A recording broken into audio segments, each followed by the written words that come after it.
গ্রামের কাদামাটি রাস্তা দিয়ে যাওয়ার সময় হঠাৎ করে ঈশানের গাড়ি বন্ধ হয়ে যায়। ঈশান গাড়িটা স্টার্ট দিতে গেলেও স্টার্ট হচ্ছিল না। বাধ্য হয়ে ঈশান গাড়ি থেকে নেমে গাড়ির ডিকি খুলে দেখে গাড়ির ইঞ্জিনটা নষ্ট হয়ে গেছে। গল্পের হিরো ঈশান আহমেদ অনিক, বাবা মায়ের একমাত্র সন্তান। ঈশানের নিজের বড় একটা বিজনেস আছে। ঈশান দেখতে মাশাআল্লাহ পুরো ক্রাশ খাওয়ার মতো, একদম চকলেট বয়। এক কথায় যে কোনো মেয়ের স্বপ্ন পুরুষ হওয়ার মতো সৌন্দর্য ওর ভেতর আলা দিয়ে দিয়েছে। ঈশান রেগে গিয়ে গাড়ির চাকাতে একটা লাথি মারল। ঠিক সেই সময়টাতেই কিছু লোক ওই রাস্তা দিয়ে যাচ্ছিল। ঈশান লোকগুলোকে দেখে জিজ্ঞাসা করে, আসসালামু আলাইকুম। লোকগুলোর মধ্যে থেকে একটি লোক বলল, ওয়ালাইকুম আসসালাম সাহেব, কিছু বলবেন?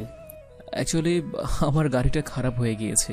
এখানে সামনে কোনো গ্যারেজ আছে বা কোনো মেকানিক পাওয়া যাবে? আমি একটু কাজের জন্য গ্রামে এসেছিলাম, আর এখানে এসেই ফেসে গেলাম। আপনারা যদি একটু হেল্প করতেন আমায়। জি সাহেব, এই তো এই রাস্তা দিয়ে কিছু দূর গেলেই সামনে একটা গ্যারেজ আছে, ওনাদের ডেকে নিয়ে এলে আপনাদের গাড়ি ছাড়িয়ে দেবে। জি ধন্যবাদ, কিন্তু আমি চিনব কিভাবে? আরে সাহেব, আপনি সামনে যাইয়া দেখেন, কাউকে জিজ্ঞাসা করলে দেখাই দিব। কথাটা বলে ঈশান সামনে থেকে হাঁটতে লাগলো।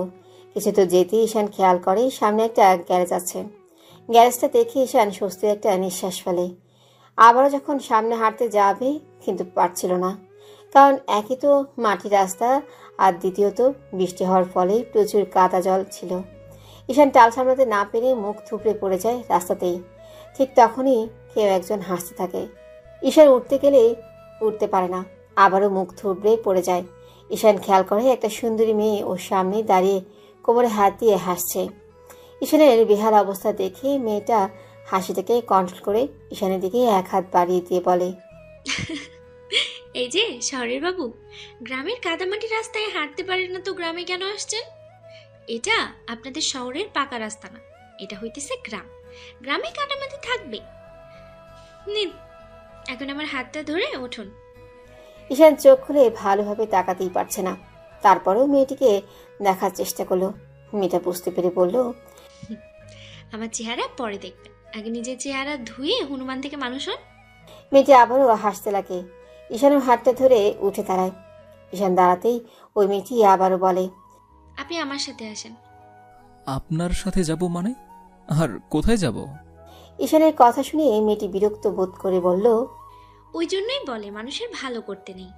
দেখলাম আপনি বিপদে পড়েছেন, তাই আপনাকে সাহায্য করতে এলাম, কিন্তু এখন মনে হচ্ছে আমারই ভুল ছিল। আপনার ভুল ছিল মানে? মানে হচ্ছে আপনাকে সাহায্য করতে আসাটাই আমার সবচেয়ে বড় ভুল। ওর কথা শুনে ঈশান বলে, কে বলেছে আমাকে সাহায্য করতে? আমি চেয়েছি আপনার সাহায্য। আপনার সাহায্য আমার লাগবে না। কথাটা বলতে ঈশান চিৎকার দিয়ে ওর চোখে হাত দেয়। কান চোখে ময়লা চলে যায়। এবার মেয়েটা এসে ঈশানের একটা হাত ধরে আর বলে, আর একটা কথা বলবেন না, চুপচাপ আমার সাথে আসেন।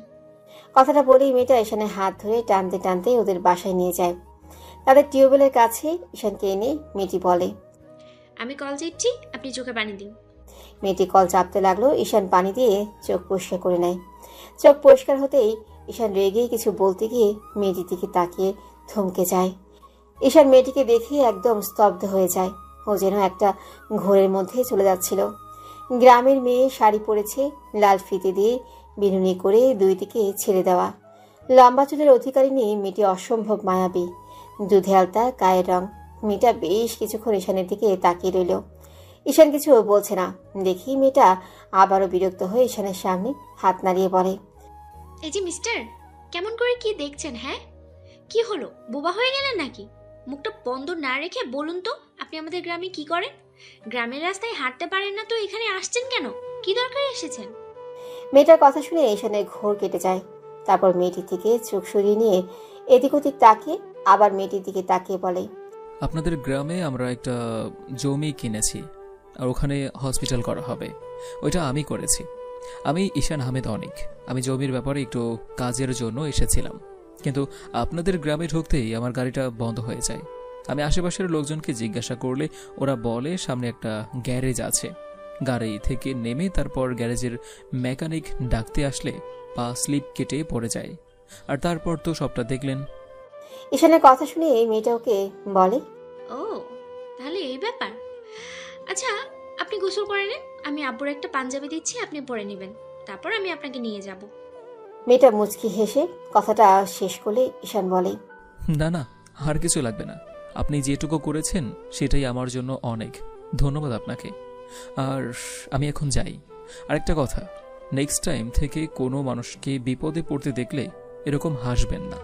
আপনার হাসিটা সুন্দর হলেও ভুলভাল জায়গায় হাসার অপরাধে কিন্তু শাস্তি পেতে হতে পারে। ঈশানের কথাতে মেয়েটা হাসি থামিয়ে দেয়। আর ঈশান চলে যাচ্ছিল, তখন মেয়েটা দৌড়ে এসে ঈশানের হাতটা ধরে। তারপর আবারও টেনে নিয়ে টিউবওয়েলের পাড়ে নিয়ে যায় আর বলে, আচ্ছা সরি, আর এমন করব না। আসলে আমি কখনো এমন করি না, কিন্তু কেন জানি আপনার ক্ষেত্রে এমনটা হয়ে গেল। আপনি প্লিজ কিছু মনে করবেন না, এখন গোসলটা করে নিন। গোসল করতে পারি, তবে একটা শর্ত আছে। মেয়েটা ভ্রু কুচকে বলে, এটা কেমন কথা? আমি আপনাকে সাহায্য করব, আবার আপনি আমাকে শর্ত দিবেন? আমি তো বললাম আপনাকে সাহায্য করতে হবে না। আমি চলে যাচ্ছি, থাকেন, আল্লাহ হাফেজ। আচ্ছা যাবেন না, আমি আপনার শর্তে রাজি। বলেন কি করতে হবে? বেশি কিছু না, শুধু আপনার নাম আর পরিচয়টা দিবেন। এ বাবা, এটা আবার শর্ত হলো? এটা তো আপনি এমনিতেই জানতে পারতেন। মেয়েটির কথা শুনে ঈশান ভ্রু কুচকে তাকায়। আমার নাম রাইসা ইসলাম মিলি। সবাই আমার পরিবারের বলতে শুধু আমার আব্বু আর আমার দাদি, এরাই আমার পুরো দুনিয়া।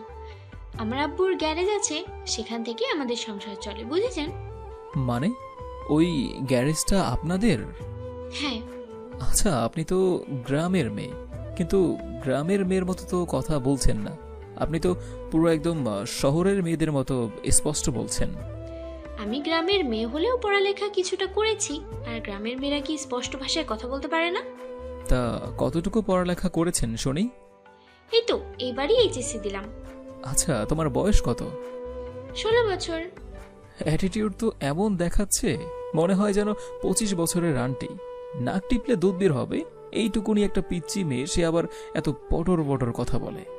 ঈশান কথাগুলো ভাবলো, তখন রাইসা বলতে লাগলো, আমি আর কিছু বলতে পারবো না, আপনি গোসল করে নেন, আমি আপনার জন্য পাঞ্জাবি নিয়ে আসি। বলি রাইসা দৌড়ে চলে গেল। ঈশান ওর যাওয়ার দিকে তাকে মুচকি হাসলো। তারপর উপায় না পেয়ে গোসল করে নেয়। কিছুক্ষণ পর রাইসা এসে ওর আব্বুর পাঞ্জাবিটা দিল। ঈশান পাঞ্জাবিটা পরে নিল, কিন্তু পাঞ্জাবিটা ঈশানের এতটাই বড় হয়েছে যেটাতে ঈশানকে পুরাই জোকারের মতো লাগছে। এইটা দেখে রাইসা ফিক করে হেসে ফেললো। তখন ঈশান বলল, এটা আমার গায়ে হবে না, আমি এটা পড়তে পারবো না। আপনাদের গ্রামে কোনো শপিং মল নেই? এটা আপনাদের শহর না যে অনলাইন শপিং করলেই আর বাড়িতে এসে শপিং ব্যাগগুলো দিয়ে যাবে। এখন এইটাই পরে থাকেন, আমার সাথে চলেন, আমি আব্বুর কাছে নিয়ে যাই আপনাকে।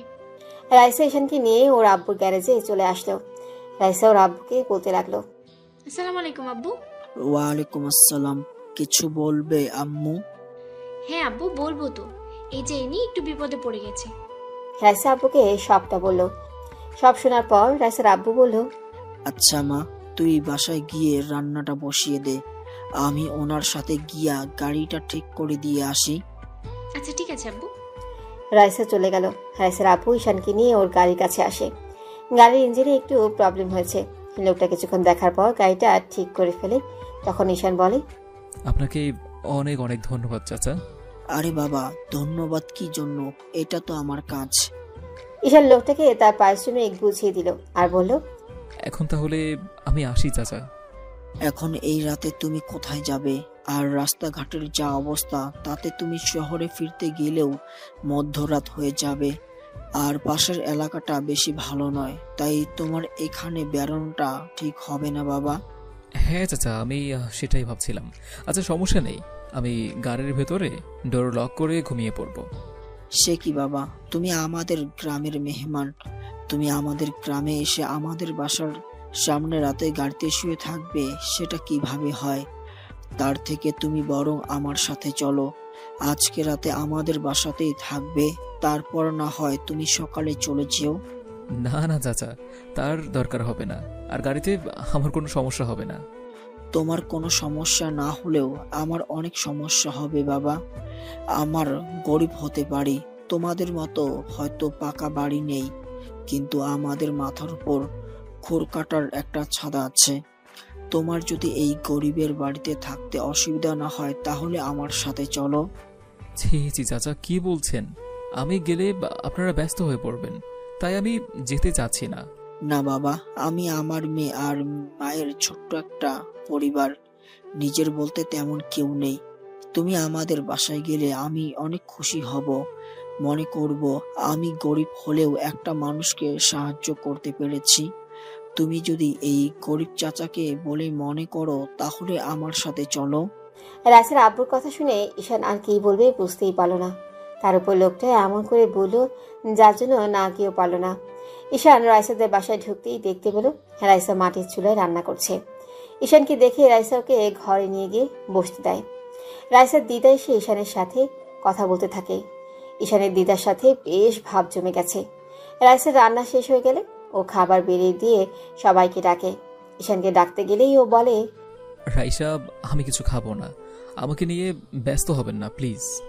কথাটা শুনে রাইসা বেশ রেগে যায় আর বলে, দেখুন, আপনাদের মতো এত বড় লোক না হতে পারি, বাসায় কোনো মেহমান আসলে তার খাতির যত্ন করার মতো সামর্থ্য আমার আব্বুর আছে। পাশে থেকে আব্বু বলল, বাবা, তুমি খেতে আসছো না কেন? তোমার জন্য বসে আছি, খেতে এসো। ঈশান রাইসার আব্বুর কথা শুনে কোনো কিছু না ভুলেই খেতে বসে। খাওয়ার ফাঁকে ফাঁকে ঈশান আর চোখে রাইসার দিকে বারবার তাকাচ্ছিল। রাইসা ওর দিকে তাকাতে ঈশান আবারও খাওয়ায় মনোযোগ দেয়। রাতটা কোনো রকম ঈশান পার করলো। পরদিন সকালে ঈশান রেডি হয়ে নেয়। তারপর চলে যেতে চাইলে রাইসার আব্বু বলে, আর 2টা দিন থেকে গেলে হতো না বাবা? না না চাচা, এমনিতে আম্মু অনেক টেনশন করছে হয়তো, আমি তো ইনফর্ম করতে পারি নাই। আর এখানে নেটওয়ার্কও নেই।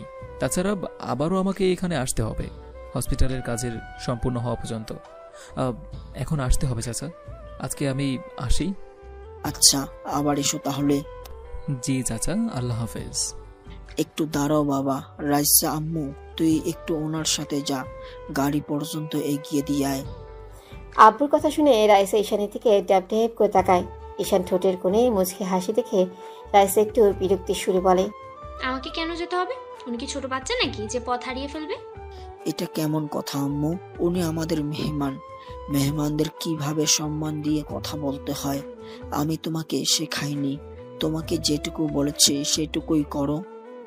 আব্বুর ধমকে রাইসা ঈশানকে বলল, আমার সাথে আসেন। রাইসার সামনে দিয়ে হাঁটতে লাগলো। ঈশান ওর পিছন পিছন গাড়ি পর্যন্ত আসে।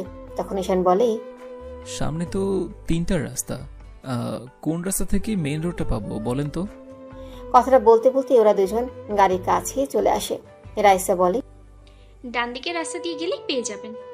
কথাটা বলে রাইসা হাত দিয়ে ইশারা করে রাস্তা দেখাতে গেলেই ভুলবশত পা পিছলে পড়ে যেতে নেয়। সাথে সাথে ঈশানকে ধরে ফেলে। রাইসা ঈশানের হাত ভর দিয়ে সোজা হয়ে দাঁড়াতে গেলে খেয়াল করে ওর পায়ের জুতো জোড়া ছিঁড়ে গেছে। রাইসা জুতোটা হাতে নিয়ে ঈশানের সামনে ধরে দেখায় আর বলে, আপনার জন্য আমার জুতো ছিঁড়ে গেল। কথাটা শুনে ঈশান অবাক হয়ে বলে, আমি কি করলাম? আপনার জন্য আমার জুতোই ছিঁড়ে গেল। রাইসা ঈশানকে আর কিছু বলার সুযোগ না দিয়েই চলে যায়। ওর চলে যাওয়ার দিকে ঈশান কিছুক্ষণ তাকিয়ে রইল। ঈশান গাড়িতে উঠে গাড়িটা স্টার্ট করে চলে যায়। রাইসা বাসার দিকে যাচ্ছিল। ঠিক সেই সময় গ্রামের কিছু বখাটে ছেলে রাইসাকে একা পেয়ে ওর পথ আটকে দাঁড়ায়। ছেলেগুলো সুযোগ পেলেই রাইসার দিকে বেশ বাজে নজরে তাকায় আর বাজে বাজে কথা বলে। এবার ছেলেগুলোর মধ্যে থেকে একটা ছেলে বলল, এই সুন্দরী, এদিকে কোথায় গিয়েছিলে? সেটা নিশ্চয়ই তোকে বলতে হবে না। আমার সামনে থেকে শর্ট যেতে দে আমাকে। রাইসা চলে যেতে গেলে ছেলেটি আবারও রাইসাকে আটকে দেয় আর বাজে মন্তব্য করে বলে, সুন্দরী, তোর বাপ কি আজকাল শহর থেকে তোর জন্য নাগর ধইরা আনছে নাকি? শুনলাম রাতে নাকি তোর বাসাতেই ছিল ছেলেটা। তা কত দিল রে এক রাতের জন্য? ছেলেটির কথা শুনে রাইসা রেগে যায় আর বলে, মুখ সামলে কথা বলবি, না হলে তোর মুখ আমি ভেঙে দেব। এত রেগে যাচ্ছ কেন সুন্দরী? আমরা কি কম দিব নাকি ওই সাহেবের থেকে? আমাদেরকেও একটু সময় দে, আমরা তোকে ওই সাহেবের থেকেও বেশি আনন্দ দিব। ছেলেটি এমন বাজে বাজে কথা শুনে রাইসা নিজের রাগটাকে কন্ট্রোল করতে না পেরে ওকে 2টা থাপ্পড় মেরে দেয় আর বলে, পরের বার থেকে আমার সাথে এরকম বাজে কথা বলার আগে এই থাপ্পড়গুলোর কথা মনে রাখবি। ছেলেটি গালে হাত দিয়ে তারপর রাগী চোখে রাইসার দিকে তাকায় আর অন্য ছেলেগুলোকে বলে, তোর এত সাহস, তুই আমাকে থাপ্পড় মারলি? এই থাপ্পড়ের প্রতিশোধ আমি এমনভাবে নিব যেটা তুই আর তোর বাপ সারা জীবন মনে রাখবি। এই তোরা এই শালিকে ধর। ছেলেটার কথাতে বাকি ছেলেগুলো রাইসাকে জোর করে টেনে হেসে নিয়ে যেতে লাগলো। রাইসা বারবার চিৎকার করছে, ওকে ছেড়ে দেওয়ার জন্য বলছে। গ্রামের শেষ দিকে হওয়াতে এখানে কোনো মানুষজন নেই। ছেলেগুলো রাইসাকে টানতে টানতে নিয়ে গিয়ে একটা ঝোপের আড়ালে ধাক্কা মেরে ফেলে দেয়। তারপর বখাটে ছেলেটা বলে, এই রূপ নিয়ে তোর খুব দেমাগ তাই না? তোর রূপের দেমাগ আর থাকবে না। এই তোরা এখানে দাঁড়িয়ে আছিস কেন? শালিরে ধর, যেন পালাইতে না পারে। ছেলেগুলো রাইসার হাত পা মাটির সাথে চেপে ধরে, আর ওই ছেলেটি রাইসার উপর ঝাঁপিয়ে পড়ে। ছেলেটি যখনই রাইসার বুকের উপর থেকে অন্যটা সরাতে যাবে, ঠিক সেই মুহূর্তে পেছন থেকে কেউ একজন লাথি মেরে ছেলেটাকে রাইসার উপর থেকে সরিয়ে দেয়। তারপর বাকি ছেলেগুলোকে রাইসার কাছ থেকে মেরে সরিয়ে দেয়। তারপর ওকে ঝোপের ভেতর থেকে বাহিরে নিয়ে আসে। ছেলেটা আর কেউ নয়, ঈশান। ছেলেগুলো ঈশানের দিকে তেড়ে আসলে ছেলেগুলো ঈশানের সামনে 1 সেকেন্ডও দাঁড়াতে পারে না, কারণ ঈশান ব্ল্যাক বেল্ট চ্যাম্পিয়ন। ঈশান ছেলেগুলিকে কয়েক মিনিটের মধ্যেই মেরে আধমরা করে ফেলে। তারপর প্রাণ বাঁচাতে দৌড়ে সেখান থেকে পালিয়ে যায়। ছেলেগুলো পালিয়ে যেতেই ঈশান রাইসার সামনে আসে। ওকে দেখে রাইসা ফুপিয়ে কান্না করে ওঠে, আর হঠাৎই ঈশানকে জড়িয়ে ধরে কান্না করে দেয়। হে রাইসা, কান্না করবেন না প্লিজ। আমি চলে এসেছি তো, আপনার কোনো ক্ষতি হতে দিতাম না। দেখেন, ওরা সবাই পালিয়ে গিয়েছে, আপনার কিছুই হয়নি। একটু কান্নাটা থামান। আজকে আপনি যদি আর একটু দেরি করে আসতেন তাহলে আমার কি হতো? আমি কিভাবে সবার সামনে মুখ দেখাতাম? আত্মহত্যা করা ছাড়া আর কোনো পথ থাকতো না। হুশ, একদম চুপ। এসব উল্টাপাল্টা কথা আর কখনো বলবেন না। কান্না বন্ধ করেন। কান্না করলে আপনাকে একদম পেতনির মতো দেখায়। রাইসার কান্না থামিয়ে হেসে দেয়। এই তো লক্ষ্মী মেয়ে, এভাবেই সবসময় হাসি খুশি থাকবেন। কান্না করলে আপনাকে সত্যি পচা লাগে। রাইসা রেগে কিছু বলতে গিয়েও বলল না। তারপর কিছু একটা মনে পড়তেই ভ্রু কুঁচকে প্রশ্ন করে, আচ্ছা, আপনি এখানে কিভাবে এলেন? আপনি না চলে গিয়েছিলেন, তাহলে আপনি জানলেন কিভাবে ওরা আমাকে এখানে নিয়ে এসেছে? ঈশান একটা হাসি দিয়ে মাটিতে পড়ে থাকা একটা প্যাকেট উঠিয়ে রাইসার হাতে দেয়। প্যাকেটটা হাতে নিয়ে রাইসা ভ্রু কুঁচকে ঈশানকে বলে, এটাতে কি আছে? খুলে দেখেন। এটা দেওয়ার জন্যই আমি আবার ফিরে এসেছিলাম, আর ভাগ্যিস এসেছিলাম, নয়তো আজ কি হতো সেটা আমি কল্পনাও করতে পারছি না। রাইসা প্যাকেটটা খুলে দেখে নতুন একটা জুতা আছে। নতুন জুতো দেখে রাইসা অবাক হয়ে বলে, নতুন জুতো? কিন্তু আপনি আমার জন্য নতুন জুতো এনেছেন কেন? কিছু দূরে যেতেই সামনে একটা জুতার দোকান দেখতে পেলাম, আর ওখানে গাড়ি থামিয়ে একটা কথাই মনে হলো, যে কেউ একজন আমাকে বলেছিল আমার জন্য নাকি তার জুতো ছিঁড়ে গিয়েছে, তাই তার জন্য জুতা কিনে দিতে এসেছিলাম। ওখানে আপনাকে খুঁজে পেলাম না। পরে আপনাদের বাসার দিকে যাচ্ছিলাম, কিন্তু মাঝ পথে দেখলাম যে আপনার হাতের চুড়ি ভেঙে পড়ে আছে, আর ওইদিকে রাস্তায় কিছু একটা টানতে টানতে নিয়ে যাওয়ার চিহ্ন আছে। তাতেই কেমন একটা সন্দেহ হলো, তাই আমিও ওই রাস্তা দিয়ে আসতে শুরু করলাম। আর যতই সামনের দিকে আসছিলাম ততই কয়েকটা লোকের পায়ের ছাপ পাচ্ছিলাম। তারপর এখানে আসতেই আপনার চিৎকার শুনতে পেলাম, আর এখানে এসে রাইসা আবারও কান্না করে দেয়। এই আবার কান্না করছেন কেন? একদম চুপ, একটু কান্না নয়। তারপরও রাইসার কান্নাটা বন্ধ হলো না। অনেক বোঝানোর পরেও যখন রাইসার কান্না বন্ধ করছিল না, তখন ঈশান রেগে একটা ধমক দেয় আর বলে, চুপ। রাইসা ঈশানের ধমকে চুপচাপ হয়ে যায়। তারপরেও ফুপিয়ে ফুপিয়ে উঠছিল। ঈশান আর কিছু বলার আগেই হঠাৎ বৃষ্টি শুরু হয়ে যায়। বৃষ্টির হাত থেকে বাঁচার জন্য রাইসা ঈশানের হাত ধরে দৌড়াতে থাকে। ওরা একটু দূর আসতেই একটা কুঁড়ে ঘর দেখতে পায়। ওরা দুজন ঘরটার ভেতরে চলে যায়। বাইরে প্রচুর ঝড় বৃষ্টি শুরু হয়ে গেছে। চারিদিকে অন্ধকার নেমে এসেছে। ওরা দুজনে ভিজে চুপসে গেছে। ঈশান রাইসার দিকে এক নজর তাকিয়ে তারপর অন্যদিকে চোখ ফিরিয়ে নেয়, কারণ ভেজার ফলে রাইসার শরীরের প্রতিটা ভাঁজ বোঝা যাচ্ছে। এরই মাঝে বিদ্যুৎ চমকে উঠেছে। তাতে রাইসা ভয় পেয়ে ছুটে আসে, ঈশানকে জড়িয়ে ধরে। সময় যত যাচ্ছে আবহাওয়াটা তত বেশি খারাপ হচ্ছে। মনে হচ্ছে যেন ঘরটাকে উড়িয়ে নিয়ে যাবে।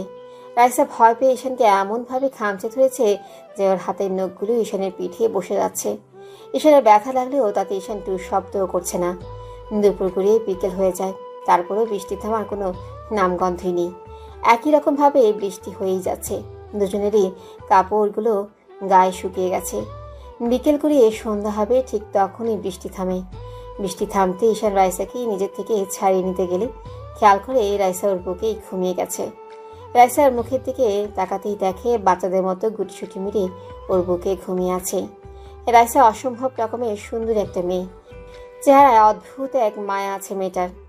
ঈশান এক দৃষ্টিতে রাইসার মুখের দিকে তাকিয়ে আছে। ঠিক এমন সময় গ্রামের মোড়ল অনেকগুলো লোক আর সেই বখাটে ছেলেগুলোকে নিয়ে আসে। লোকগুলোর মধ্য থেকে একজন বলে, ছি ছি ছি, কি অবস্থা এদের! দেখেছেন মোড়ল সাহেব, নাগারের সঙ্গে রং তামাশা করছে মায়েরা। এই মায়েরা যদি আমাকে গ্রামে থাকে তাহলে আমাকে গ্রামের বাকি মায়েগুলোর ওপর এই খারাপ প্রভাব পড়ব। এই মায়েরে আমাকে গ্রাম থেকে তাড়াইতে হইব।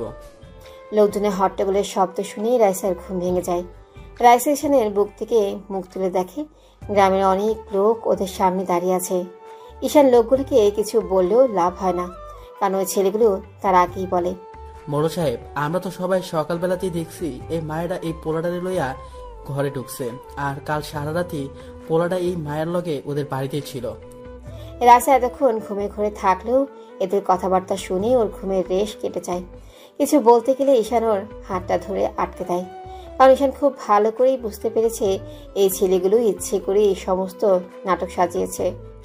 এখন কিছু বলতে গেলে হিতে বিপরীত হয়ে যাবে, তাই ঈশান ইশারায় রাইসাকে চুপ থাকতে বলে। এই মাইয়াটার বাপরে ডাকো। এর মাঝেই রাইসার আব্বু চলে আসে।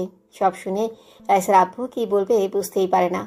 রাইসার আব্বু সবাইকে অনেক বোঝানোর চেষ্টা করে ওনার মেয়ে কিচ্ছু করেনি, কিন্তু তাতে আরো হিতে বিপরীত হয়ে গেল। এই নষ্ট মায়েরা যদি আমাকে গ্রামে থাকে তাইলে আমাকে মায়াগুলা খারাপ হয়ে যাইব। এই মায়েরারে এই পোলাটার লগে বিয়ে দিয়ে বিদায় করো গ্রাম থেকে। এতক্ষণ চুপ থাকলেও এই কথা শুনে ঈশান আর রাইসার আব্বু অবাক হয়ে যায়। রাইসার আব্বু সবাইকে অনেক বোঝানোর চেষ্টা করছে, কিন্তু গ্রামের লোকগুলো রাইসার আব্বুকে অপমানের উপর অপমান করেই যাচ্ছে। রাইসার চরিত্র নিয়ে কথা বলছে। এসব অপমানজনক কথাগুলো ঈশান শুনতে না পেরে বলে দেয়, আচ্ছা ঠিক আছে, আমি রাইসাকে বিয়ে করব, আপনারা বিয়ের ব্যবস্থা করুন, তারপরেও আর একটাও বাজে কথা ওকে বলবেন না। ঈশানের মুখে এমন কথা শুনেই রাইসা অবাক হয়ে বলে, কি কি বলছেন কি আপনি এসব? আপনার মাথা ঠিক আছে? ঈশান রাইসার কথায় কোনো পাত্তা না দিয়ে বলে, আপনারা যত তাড়াতাড়ি সম্ভব বিয়ের ব্যবস্থা করুন, আমাকে এখান থেকে ফিরতে হবে। গ্রামের মোড়লের কথাতেই অল্প সময়ের মধ্যেই সব ব্যবস্থা হয়ে যায়। তারপর দেখতে দেখতে ওদের দুজনের বিয়েটাও হয়ে যায়। কবুল বলার সময় রাইসা অনেক কান্না করেছে, সবাইকে অনেক বোঝানোর চেষ্টা করেছে, ও কিচ্ছু করেনি। তাও রাইসা বিয়েটা আটকাতেই পারেনি। শেষমেশ ওদের বিয়েটা হয়ে যায়। রাইসা ওর আব্বুকে ছেড়ে আসার সময় অনেক কান্না করলো, আর গ্রামের লোকের এসব অপমানজনক কথার থেকে রাইসাকে আর ওর আব্বুকে বাঁচাতে ঈশান রাইসাকে নিয়ে গ্রাম ছেড়ে বেরিয়ে আসে। রাইসা কোনো কথাই বলছে না, শুধু ফুপিয়ে ফুপিয়ে উঠছে। ঈশান আর একটা বার রাইসার কান্না থামানোর চেষ্টা করেনি। রাইসা কান্না করেই যাচ্ছে, তাই ঈশান একটা টিস্যু এগিয়ে দিল। রাইসা টিস্যুটা নিমিশেই নাকের জলে চোখের জলে করে নিল। এবার ঈশান একটা সময় টিস্যু বক্সটাই এগিয়ে দিয়ে বলে, নিন, এবার যত পারেন নাকের জল চোখের জল এক করে নিন, কারণ এরপর থেকে আর কখনো কান্না করতে পারবেন না। আমি আপনার আব্বুকে কথা দিয়েছি, আপনার চোখে পানি আসতে দেব না। আপনাকে এখন অনেক শক্ত হতে হবে, সহ্য ক্ষমতা 1000 গুণ করতে হবে, কারণ আপনার সামনে এখনো অনেক বড় ঝড় আসতে বাকি আছে। আর এমন কথায় কথায় চোখের পানি নাকের পানি এক করলে আপনি 1 সেকেন্ডও সেই ঝড়ের সামনে দাঁড়াতে পারবেন না। তাই নিজেকে শক্ত করুন। ঈশানের কথাতেই রাইসা অবাক হয়ে ওর দিকে তাকিয়ে রইল। ঈশান এক দৃষ্টিতে সামনের দিকে তাকিয়ে গাড়ি চালাচ্ছে। এবার রাইসা বলল, আপনি আমাকে কোনো হোস্টেলে রেখে আসবেন না প্লিজ। আর আমাকে একটা জব খুঁজে দেবেন, তাহলেই হয়ে যাবে। আমার জন্য আপনাকে কোনো সমস্যায় পড়তে হবে না। আমার জন্য আপনি অনেক করেছেন, অনেক সাহায্য করেছেন আজকে। আর এটুকু উপকার করেন আমার, তাহলে আমি সারা জীবন আপনার ঋণী হয়ে থাকবো। রাইসার কথাটা শুনে ঈশান গাড়িটা ব্রেক করে দেয়। রাইসা বলে, এ কি গাড়ি থামিয়ে দিলেন যে? এখানে তো আশেপাশে কোনো বাড়িঘর নেই, চারপাশে শুধু জঙ্গল। এখানে এখানে গাড়ি থামালেন কেন? আমি আপনাকে হোস্টেলে রেখে আসতে পারবো না, আর আপনার জন্য কোনো জবও খুঁজে দিতে পারবো না, আর আমার কোনো ঋণও আপনাকে শোধ করতে হবে না। আপনি এখনই আমার গাড়ি থেকে নেমে যান আর নিজের পথটা নিজেই দেখে নিন। ঈশানের এমন বিহেভিয়ারে রাইসা অবাক হয়ে বলে, কি কি বলছেন কি আপনি? আমি এখানে কোথায় যাব? এক একটা মেয়েকে আপনি এইভাবে মাঝ রাস্তায় নামিয়ে দিতে পারছেন কি করে? সেটা আমি দেখতে যাব কেন? আপনি কোথায় যাবেন না যাবেন সেটা অবশ্যই আমার দেখার বিষয় না। আপনি আমার কে যে আপনাকে আমাকে নিয়ে বয়ে বেড়াতে হবে? আমি আপনার কে মানে? আপনি জানেন না আমি আপনার কে? কে আপনি? আমি আপনার বউ। আপনি বিয়ে করেছেন। আমাকে এখন চাইলে আপনি এমন করে মাঝ রাস্তায় রেখে যেতে পারবেন না। রাইসার এমন কথাতে ঈশান রাইসার মুখের কাছে মুখ নিয়ে বলে, আপনি যদি আমার বউ হয়েই থাকেন তাহলে হোস্টেলে কেন থাকবেন? আর জব কেন করবেন? আমার যথেষ্ট সামর্থ্য আছে আপনার মতো একটা পিচ্চি মেয়ে নিজের কাছে রেখে লালন পালন করার। বাচ্চা কথাটা শুনে রাইসা রেগে গিয়ে বলে, কি বললেন আপনি? আমি বাচ্চা? আমি আপনার বউ, আমি কোনো বাচ্চা না। আমার বউই তো বাচ্চা, আর সেটাই তো আপনি। ঈশানের মুখে আমার বউ কথাটা শুনে রাইসা লজ্জা পেয়ে যায়। লজ্জায় ও মাথা নিচু করে নিয়ে বলল, আমি আপনার কয় বছর বড় যে আপনি আমাকে আপনি করে কথা বলছেন? ঈশান একটা মুচকি হাসি দেয়, তারপর গাড়ি স্টার্ট দিয়ে ওখান থেকে চলে যায়। বাসার সামনে ঈশান গাড়িটা ব্রেক করে, তারপর রাইসার দিকে তাকিয়ে দেখে মেয়েটা ঘুমিয়ে গেছে। রাইসার খোলা চুলগুলো বাতাসে অবাধ্য হয়ে মুখের উপর এসে খেলা করছে। ঘুমন্ত অবস্থায় মেয়েটাকে পুরো একটা বাচ্চাদের মতো লাগছে। ঈশানের মনে হচ্ছে এই মায়াবী মুখের দিকে বেশিক্ষণ তাকিয়ে থাকলে ওদের দুজনের মাঝেই কিছু একটা হয়ে যাবে। তাই ঈশান হালকা করে কাশি দিয়ে রাইসাকে ওঠানোর চেষ্টা করে, কিন্তু রাইসার ঘুমটা ভাঙলই না। ঈশান রাইসার ঘুম ভাঙানোর জন্য বারবার ওর নাম ধরে ডাকতে লাগলো, তারপরও রাইসার ঘুম ভাঙল না। উপায় না পেয়ে ঈশান রাইসার কাঁধে হাত দিয়ে হালকা ধাক্কা দিতেই রাইসার ঘুমটা ভেঙে যায়। রাইসার ঘুম ভাঙলে ও এদিক ওদিক তাকাতেই বলতে থাকে, কোথায় আপনি? আমাকে রেখে কোথাও যাবেন না প্লিজ। চাইলেও সেটা সম্ভব না। এখন নামুন গাড়ি থেকে। মানে আমরা কি চলে আসছি? জি ম্যাডাম, চলে এসেছি। দয়া করে এবার নামুন। ঈশান গাড়ি থেকে নেমে পড়ে। রাইসা যখনই গাড়ি থেকে নামতে যাবে ঠিক সেই সময় শাড়ির সাথে ওর পা আটকে পড়ে যায়। রাইসা চিৎকার দিয়ে ওঠে। ঈশান তাড়াহুড়া করে ওর সামনে গিয়ে দেখে রাইসা নিচে পড়ে আছে, পায়ে হাত দিয়ে। ঈশান ওর সামনেই হাঁটু গেড়ে বসে বলে, ম্যাডাম, এটা আপনার গ্রামের রাস্তা নয়, এটা শহরের রাস্তা। দেখে শুনে চলবেন তো। এখন থেকে আপনাকে এখানেই থাকতে হবে, তাই অভ্যাস করে নিন। প্রতিশোধ নিলেন? আমি প্রতিশোধ? তাও আবার তোমার থেকে? না না, আমার সাথে এসব যায় না। আমি তো শুধু তোমাকে সতর্ক করলাম, কথাটা মাথায় ঢুকিয়ে রাখো। ঈশান রাইসার সামনে হাত বাড়িয়ে দিতেই ও রেগে বলল, লাগবে না আপনার সাহায্য। কাটা গায়ে লবণের ছিটা দিতে এসেছে, আমি একাই উঠতে পারবো, লাগবে না কারো সাহায্য আমার। রাইসা উঠতে গেলে পায়ে ব্যথা পেয়ে আবারও বসে পড়ে, আর চিৎকার দিয়ে উঠে, এত রাগ কোথায় রাখো? যেটা পারবে না সেটা করতে যাও কেন? শুনেছিলাম গ্রামের মেয়েরা নম্র, ভদ্র আর সভ্য হয়, অনেক ভোলা ভালা হয়। তোমাকে দেখার পর থেকে আমার ধারণাটাই পাল্টে গিয়েছে। তোমার মধ্যে এগুলার ছিটে ফোটাও নেই। তুমি তো পুরাই বোম্বাই মরিচ, যেমন ঝাল তেমনি তেজ। তুমি আসলেই ফাজিল একটা মেয়ে। রাইসা সরু দৃষ্টিতে তাকিয়ে বলে, কি বললেন আপনি? আমি ফাজিল? যেটা শুনেছ সেটাই বলেছি। কথাটা বলেই ঈশান রাইসাকে কোলে উঠিয়ে নেয়। রাইসা চমকে গিয়ে ঈশানের গলাটা জড়িয়ে ধরে, লজ্জা পেয়ে বলে, কি কি করছেন কি? প্লিজ আমাকে নামিয়ে দিন। এভাবে ভিতরে নিয়ে গেলে সবাই কি ভাববে? ঈশান স্বাভাবিকভাবেই উত্তর দেয়, আই ডোন্ট কেয়ার। আমি আমার বউকে কোলে নিয়েছি, তাতে কার কি? ঈশানের উত্তর শুনে রাইসা কি বলবে বুঝতেই পারল না। ঈশান মেন ডোরের কাছে এসে কলিং বেল দিতেই একজন ভদ্রমহিলা দরজা খুলে দিল। দরজা খুলে দিয়ে ভদ্রমহিলা ঈশানের কোলে একটা মেয়েকে বধূ বেশে দেখে প্রশ্ন করল, ঈশান, তোমার কোলে এই মেয়েটা কে? ঈশান কোনো কথা না বলে রাইসাকে নিয়ে ভেতরে চলে গেল। তারপর রাইসাকে নিয়ে গিয়ে সোফায় বসিয়ে দেয়। রাইসা লজ্জায় মাথা নিচু করে আছে। আজকে ওর প্রচুর লজ্জা লাগছে, কারণ ড্রয়িং রুমে অনেকেই আছে। ঈশানের আম্মু কিচেনে ছিল। চিৎকার চেঁচামেচির আওয়াজ শুনে উনি বাহিরে আসে। তারপর ছেলের পাশে নতুন বউ সাজে একটা মেয়েকে দেখে ঈশানের সামনে এসে প্রশ্ন করে, ঈশান, এই মেয়েটা কে? তাও আবার নতুন বউয়ের সাজে? আম্মু, ও রাইসা, তোমার ছেলের বউ। আমি ওকে বিয়ে করেছি। ঈশানের কথা শুনে সাইডা আন্টি রেগে যায়। তেরে ঈশানের সামনে এসে বলে, কি বললে তুমি? তাহলে আমার নীলার কি হবে? নীলার কি হবে মানে? নীলা আমার বোন, ওকে আমি বোনের নজরে ছাড়া কখনো অন্য নজরে দেখিনি। ঈশানের আম্মু এতক্ষণ চুপ ছিল, এবার উনি মুখ খুললেন। ঈশান, তুমি জানো না নীলার সাথে আমি তোমার বিয়ে ঠিক করে রেখেছি? তুমি কাকে জানিয়ে এই মেয়েটাকে বিয়ে করলে? দেখো আম্মু, আমি আগেও তোমাকে বলেছি আমি নীলাকে বিয়ে করতে পারবো না। নীলাকে আমি শুধু বোন ভাবি, আর কিছুই নয়। আর বিয়েটা তোমরা আমাকে জিজ্ঞেস না করে কেন ঠিক করেছিলে? আম্মু রেগে কিছু বলার আগে ঈশানের আব্বু আমজাদ সাহেব বলে ওঠে, থামো তোমরা, আগে বৌমার মুখটা দেখি একটু। কথাটা বলেই আমজাদ সাহেব রাইসার মুখটা উঁচু করে দেখে বলে, মাশাআল্লাহ, সুবহানাল্লাহ, সুন্দর, অপরূপ সুন্দর। ঈশান, কোথায় ফেলি এই সাদের টুকরা বৌমাকে? আব্বু, যে গ্রামে হসপিটালের কাজ করছি ওই গ্রামের মেয়ে রাইসা। গ্রামের মেয়ে কথাটা শুনে সায়রা আন্টি বলে, ছি ছি ঈশান, তুমি আমার স্মার্ট সুন্দরী মেয়েটাকে রেখে এই গ্রামের খ্যাত মেয়েটাকে বিয়ে করে নিয়েছো? ছি ছি, এটা তোমার থেকে আমি আশা করিনি। ঈশান, শেষ পর্যন্ত কিনা গ্রামের মেয়েকে বিয়ে করলে? এরকম কথা শুনেই রাইসার চোখে পানি টলমল করছে। এবার আম্মু বলল, তোমার সাহস কি করে হয় আমার কথা অমান্য করে এই খ্যাত মেয়েটাকে বিয়ে করার? ঈশান স্পষ্ট দেখতে পেলেও রাইসার চোখে পানি টলমল করছে, যে কোনো সময় গাল গুড়িয়ে পড়বে পানিগুলো।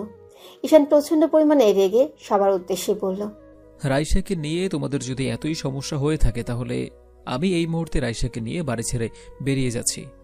যেই বাড়িতে আমার বউকে কোনো সম্মান দেওয়া হবে না সেই বাড়িতে আমিও থাকবো না। কথাটা বলে ঈশান রাইসার হাতটা ধরে চলে যেতে গেলে আম্মু কিছু একটা ভেবেই হঠাৎ করে হেসে ওঠে আর বলে, দাঁড়াও, কোথায় যাচ্ছ তুমি? যে বাড়িতে আমার রাইসার জায়গা নেই সে বাড়িতে আমি এক মুহূর্তও থাকতে চাই না। আমি বাসা ছেড়ে চলে যাচ্ছি। ঈশানের কথা শুনে আম্মু হুট করে হাসতে শুরু করে। আম্মুর হাসি দেখে ঈশান আর রাইসা কিছু বুঝতে না পেরে আম্মুর মুখের দিকে হতবাক হয়ে তাকিয়ে রইল। আম্মুকে হাসতে দেখে ঈশান বলে, কি হলো, হাসছো কেন? ঈশানের আম্মু হাসি থামে রাইসার সামনে গিয়ে দাঁড়িয়ে ওর মাথায় হাত দিয়ে মুখটা ধরে বলে, পাগল ছেলে, এই তোর আম্মুকে চিনিস? এই তোর আম্মুর প্রতি ভালোবাসা? তুই ভাবলি কি করে আমি আমার ছেলের পছন্দে বাধা হব? এত সুন্দর পরীর মতো একটা মেয়েকে বিয়ে করে নিয়ে এসেছিস, তুই না মেনে কি করে পারি বল আব্বু? ঈশান স্বস্তির নিঃশ্বাস ফেলে আম্মু রাইসাকে বলে, আমার কথায় কষ্ট পেয়েছিস মামনি? আম্মুর কথাতে মেয়ে কখনো কষ্ট পায় না। এই তো আমার লক্ষ্মী বৌমা। ঈশান, রায়সা মামুনিকে নিয়ে রুমে যাও। তোমরা ফ্রেশ হও, আমি রুমে খাবার পাঠিয়ে দিচ্ছি। আম্মু, এত অবাক হওয়ার কিছু নেই আব্বু, আমি তোমাদের সাথে মজা করলাম। ঈশান রাইসার হাত ধরে উপরের দিকে যেতে গেলে খেয়াল করে সিঁড়ির সামনে নীলা দাঁড়িয়ে আছে। ওর চোখগুলো লাল হয়ে গেছে, এই মনে হয় চোখ দিয়ে পানিগুলো গড়িয়ে পড়বে।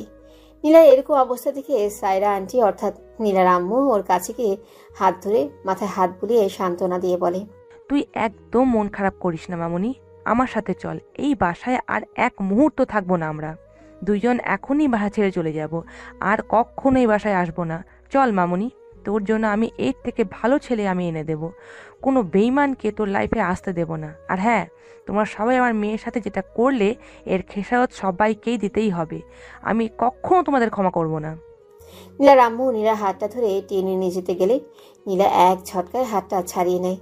তারপর রাইসার হাতটা ধরে ওকে নিজের দিকে ঘুরিয়ে দিয়ে রাইসাকে একটা থাপ্পড় মেরে দেয়।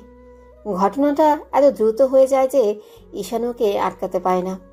এবার নীলা রাইসার সামনে আঙ্গুল উঁচিয়ে বলে, এই ফকিনীর বাচ্চা, তোর সাহস কত বড়! তুই আমার ঈশানকে আমার কাছ থেকে কেড়ে নিয়েছিস। তোকে আমি খুন করে ফেলবো।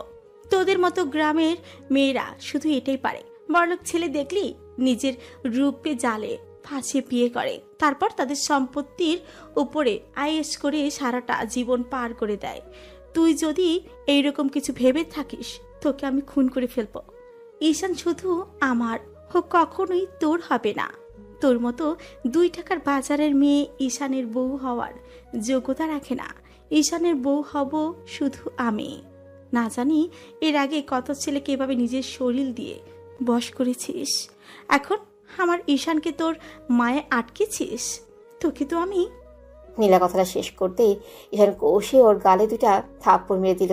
নীলা ছলছল নয়নি গালে হাত দিয়ে ঈশানের দিকে তাকিয়ে বলল, ঈশান, জাস্ট শ্যাট আপ। তোর সাহস কি করে হলো রাইসার গায়ে হাত দেওয়ার? তোকে আমি অনেক ভালোবাসতাম, অনেক স্নেহ করতাম, নিজের বোনের মতো ভালোবাসতাম তোকে। তোকে বোন ছাড়া অন্য কোনো কিছু ভাবিনি। আর সেই তুই আজকে এমন একটা কাজ করলি যার জন্য তুই আর কখনো আমার সেই বোনের স্থানটাও পাবি না। তোকে বোন ভাবা তো দূরে থাক, তুই যে আমার নিজের কেউ সেটাও আজ থেকে আমি আর মনে করতে চাই না। বেরিয়ে যা আমার বাসা থেকে। রাইসা গালে হাত দিয়ে নিচের দিকে তাকিয়ে নীরবে চোখের পানি ফেলছে। এবার নীলা ঈশানের দিকে অসহায় চোখে তাকিয়ে বলল, ঈশান, তুমি এই বাজারের মেয়েটার জন্য আমার গায়ে হাত তুললে? মাইন্ড ইউর ল্যাঙ্গুয়েজ নীলা। ওর নাম হচ্ছে রাইসা। ও এখন আমার ওয়াইফ, ভাবি হয় ও তোর। রাইসার সম্পর্কে আর একটাও বাজে কথা বললে আমার থেকে খারাপ আর কেউ হবে না। ভাবি মাই ফুট। ওর মতো একটা গ্রামের খ্যাত মেয়েকে আমি ভাবি বলবো? এই নীলার বাসার কাজের মেয়ে হওয়ার যোগ্যতাও এই মেয়েটা রাখে না। ঈশান, ওর মাঝে তুমি এমন কি দেখেছো যেটা আমার মাঝে নেই? প্লিজ ঈশান, একটু বোঝার চেষ্টা করো। আমি ভালোবাসি তোমায়। ওই ক্ষেত মেয়েটার থেকে আমি 1000 গুণ বেশি সুখ দিব। তুমি একটিবার শুধু আমার দিকে দেখো। তুমি ওকে ছেড়ে দাও, তুমি ওকে ডিভোর্স দিয়ে দাও, আমাকে বিয়ে করে নাও। নীলার এমন বাজে কথা শুনে রাইসার চুপ থাকতে পারে না। কৌশলী নীলার গালে একটা থাপ্পড় মেরে দিল। নীলা থাপ্পড় খেয়ে টাল সামলাতে না পেরে পড়ে যেতে নিলে ওর আম্মু এসে ওকে ধরে ফেলে। নীলার আম্মু রাইসাকে চোখ রাঙিয়ে বলে, এই মেয়ে, তোমার সাহস তো কম না, তুমি আমার মেয়ের গায়ে হাত ওঠাও? নীলার আম্মু কথাটা বলে রাইসাকে থাপ্পড় মারতে গেলে ঈশান ওনার হাত ধরে ফেলে। তারপর এক ঝটকায় রাইসার থেকে সরিয়ে দিয়ে, ব্যাস, অনেক হয়েছে তোমাদের নাটক। তোমরা মা মেয়ে এখনই এই বাসা থেকে বেরিয়ে যাবে, নাহলে আমার থেকে খারাপ আর কেউ হবে না। দ্বিতীয়বার যেন তোমাদের আমার বাসার সীমানায়ও না দেখে। Get out of my house. এবার নীলা ঈশানের সামনে আঙ্গুল উঠিয়ে, এর পরিণাম ভালো হবে না ঈশান। এই থাপ্পড়ের প্রতিশোধ আমি নিবই। মম, চলো এখান থেকে, আর এক মুহূর্ত এখানে না। নীলা ওর আম্মুকে নিয়ে ঈশানদের বাসা থেকে চলে যায়। বাকি সবাই নীরব দর্শকের মতো দাঁড়িয়ে রইল। ঈশান কিছু না বলে রাইসার হাতটা ধরে হনহন করে টেনে রুমে নিয়ে যায়। তারপর রুমে নিয়ে গিয়ে রাইসার হাতটা ছেড়ে দিয়ে হনহন করে ওয়াশরুমে চলে যায়। শাওয়ারটা ছেড়ে দিয়ে নিচে দাঁড়িয়ে পড়ে। অন্যদিকে রাইসা পুরো রুমটা ঘুরে ঘুরে দেখতে লাগলো। রুম অনেকটাই গোছালো, পরিপাটি। রাইসা বুঝতে পারে ঈশানের অগোছালো একদমই পছন্দ করে না। রাইসা ঘুরতে ঘুরতে বারান্দায় চলে যায়। রাইসা বারান্দা যেতেই খেয়াল করে নীলা ওর আম্মুকে নিয়ে গাড়িতে করে চলে গেল। রাইসার মনটা আবারও অনেক খারাপ হয়ে যায়। ও নীরবে চোখের পানি। বেশ কিছুক্ষণ সময় কেটে যাওয়ার পর ঈশান গোসল শেষ করে একটা টাওয়াল পরে ওয়াশরুম থেকে বেরিয়ে আসে। ঈশানের ওয়াশরুম থেকে বেরিয়ে আসার শব্দ পেয়ে রাইসা রুমে আসে। দেখে ঈশান শুধু একটা টাওয়াল পরে আয়নার সামনে দাঁড়িয়ে আছে। রাইসা চিৎকার দিয়ে অন্যদিকে ফিরে তাকায় আর হাত দিয়ে চোখ ঢেকে নেয়। রাইসার চিৎকারে ঈশান চমকে ওঠে আর হাতে থাকা হেয়ার ব্রাশটা পড়ে যায়। ঈশান বুকে থুতু দিয়ে বলে, এই মেয়ে, তোমার কি মাথার তারটার কাটা আছে নাকি? হ্যাঁ, এভাবে চিৎকার দিলে কেন? কি হয়েছে? রাইসা চোখে হাত দিয়ে উত্তর দেয়, আমার মাথা একদম ঠিক আছে, আপনারই মাথায় সমস্যা হয়ে গেছে। এই অবস্থায় আপনি ওয়াশরুম থেকে বেরিয়ে এলেন। আপনার কি মনে নেই এই রুমে একটা মেয়েও আছে? সাধারণ কমন সেন্স অন্তত থাকার দরকার। একটা মেয়ের সামনে এই অবস্থায় কি করে বের হয়ে এসেছেন আপনি? ঈশান নিজের দিকে ভালো করে খেয়াল করে দেখে আর বোঝার চেষ্টা করে রাইসা কি মিন করে কথাটা বলল। ঈশান কিছু বুঝতে না পেরে প্রশ্ন করলো, মানে কি? টাওয়াল তো পরে আছি, তাহলে সমস্যা কোথায়? একটা মেয়ের সামনে আপনি টাওয়াল পরে চলে এসেছেন, আবার বলছেন সমস্যা কোথায়? মেয়ের সামনে মানে মানে কোথায় মেয়ে? আমি তো দেখতে পাচ্ছি না। কেন, আমাকে কি আপনার ছেলে মনে হয়? তুমি ছেলে হতে যাবে কেন? তুমি তো আমার বউ। রাইসা লজ্জা পেয়ে বলে, দেখুন, জলদি ওয়াশরুমে গিয়ে ড্রেস পরে আসেন। আগে তুমি আমার দিকে তাকাও। লজ্জা করে না আপনার আবার আমাকে তাকাতে বলছেন? তুমি তাকাবে কি না? না, আমি তাকাবো না, আগে আপনি ড্রেস পরে নিন। ঈশান এবার রাইসার সামনে এসে ওর মুখে থেকে হাতটা সরাতেই রাইসা চিৎকার দিয়ে চোখ দুটো বন্ধ করে ফেলে। একবার চোখ খুলে দেখো। রাইসা পিটপিট করে এক চোখ খুলে দেখে ঈশান ড্রেস পরে নিয়েছে। ও এবার বুকে 2 হাত দিয়ে জোরে জোরে একটা নিঃশ্বাস ছাড়ে আর ঈশানকে নিজের খুব কাছে দেখে ওকে ধাক্কা দিয়ে সরিয়ে দেয়। রাইসা ঈশানকে সরিয়ে দিয়ে ওয়াশরুমে চলে যায়। জবাবে ঈশান মুচকে হাসে। হাগলি একটা। রাইসা ওয়াশরুমে গেছে বেশ অনেকক্ষণ হয়ে যাচ্ছে, তারপরও ওয়াশরুম থেকে বের হচ্ছে না। ঈশান বারবার দরজার দিকে তাকাচ্ছে, কিন্তু রাইসা বের হচ্ছে না। এবার ঈশান দরজায় নক করতে যাবে, সেই মুহূর্তে ওর ফোন আসে। ফোনটা হাতে নিয়ে দেখে ওর অফিসের একটা ক্লায়েন্ট ফোন করেছে। ঈশান ফোনটা হাতে নিয়ে ব্যালকনিতে চলে যায় আর কথা বলতে থাকে। এই সময় রাইসা ওয়াশরুম থেকে বেরিয়ে আসে। রুমে ঈশানকে দেখতে না পেয়ে রাইসা এদিক ওদিক তাকিয়ে ঈশানকে খুঁজতে লাগলো। ওকে রুমে না পেয়ে বলে, অসভ্য লুচুরুকটা কোথায় গেল? রাইসা হাতে থাকা টাওয়ালটা রেখে ড্রেসিং টেবিলের সামনে দাঁড়িয়ে ভেজা চুলগুলো ঝাড়তে লাগলো। কথা বলা শেষ করে ঈশান রুমের দিকে আসতেই রাইসার দিকে চোখ যায়। রাইসা ওর ভেজা চুলগুলো যত্ন সহকারে চিউনি করছে। পেছন থেকে মেয়েটাকে দেখতে এতটা মায়াবী লাগছে যেটা ভাষায় বলে প্রকাশ করা যাবে না। ঈশান একটা ঘোরের ভেতরে চলে যাচ্ছিল। ওর হার্টবিট অনেক ফাস্ট হয়ে গেল। সাথে সাথে এই বুকের বাঁ পাশে হাত দিয়ে ভাবলো, এমন কেন হচ্ছে আমার? এই মেয়েটাকে দেখলে আমার হার্টবিট কেন ফাস্ট হয়ে যায়? তবে কি আমি রাইসাকে... না না, এই হতে পারে না। রাইসা শুধু আমার একটা দায়িত্ব। পরিস্থিতিতে পড়ে আমি ওকে বিয়ে করতে রাজি হয়েছি। মেয়েটা খুবই অসহায়। আমি ছাড়া ওর আর কেউ নেই এখন। এটা কখনোই হতে পারে না, সম্ভব না। আয়নার সামনে দাঁড়িয়ে নিজেকে পর্যবেক্ষণ করছিল। খেয়াল, আই অসভ্য লুচু লোকটা, আমার দিকে এভাবে তাকিয়ে আছেন কেন? চোখের পলক ফেলছেন না? কে তো ভাবছেন আমার দিকে তাকিয়ে?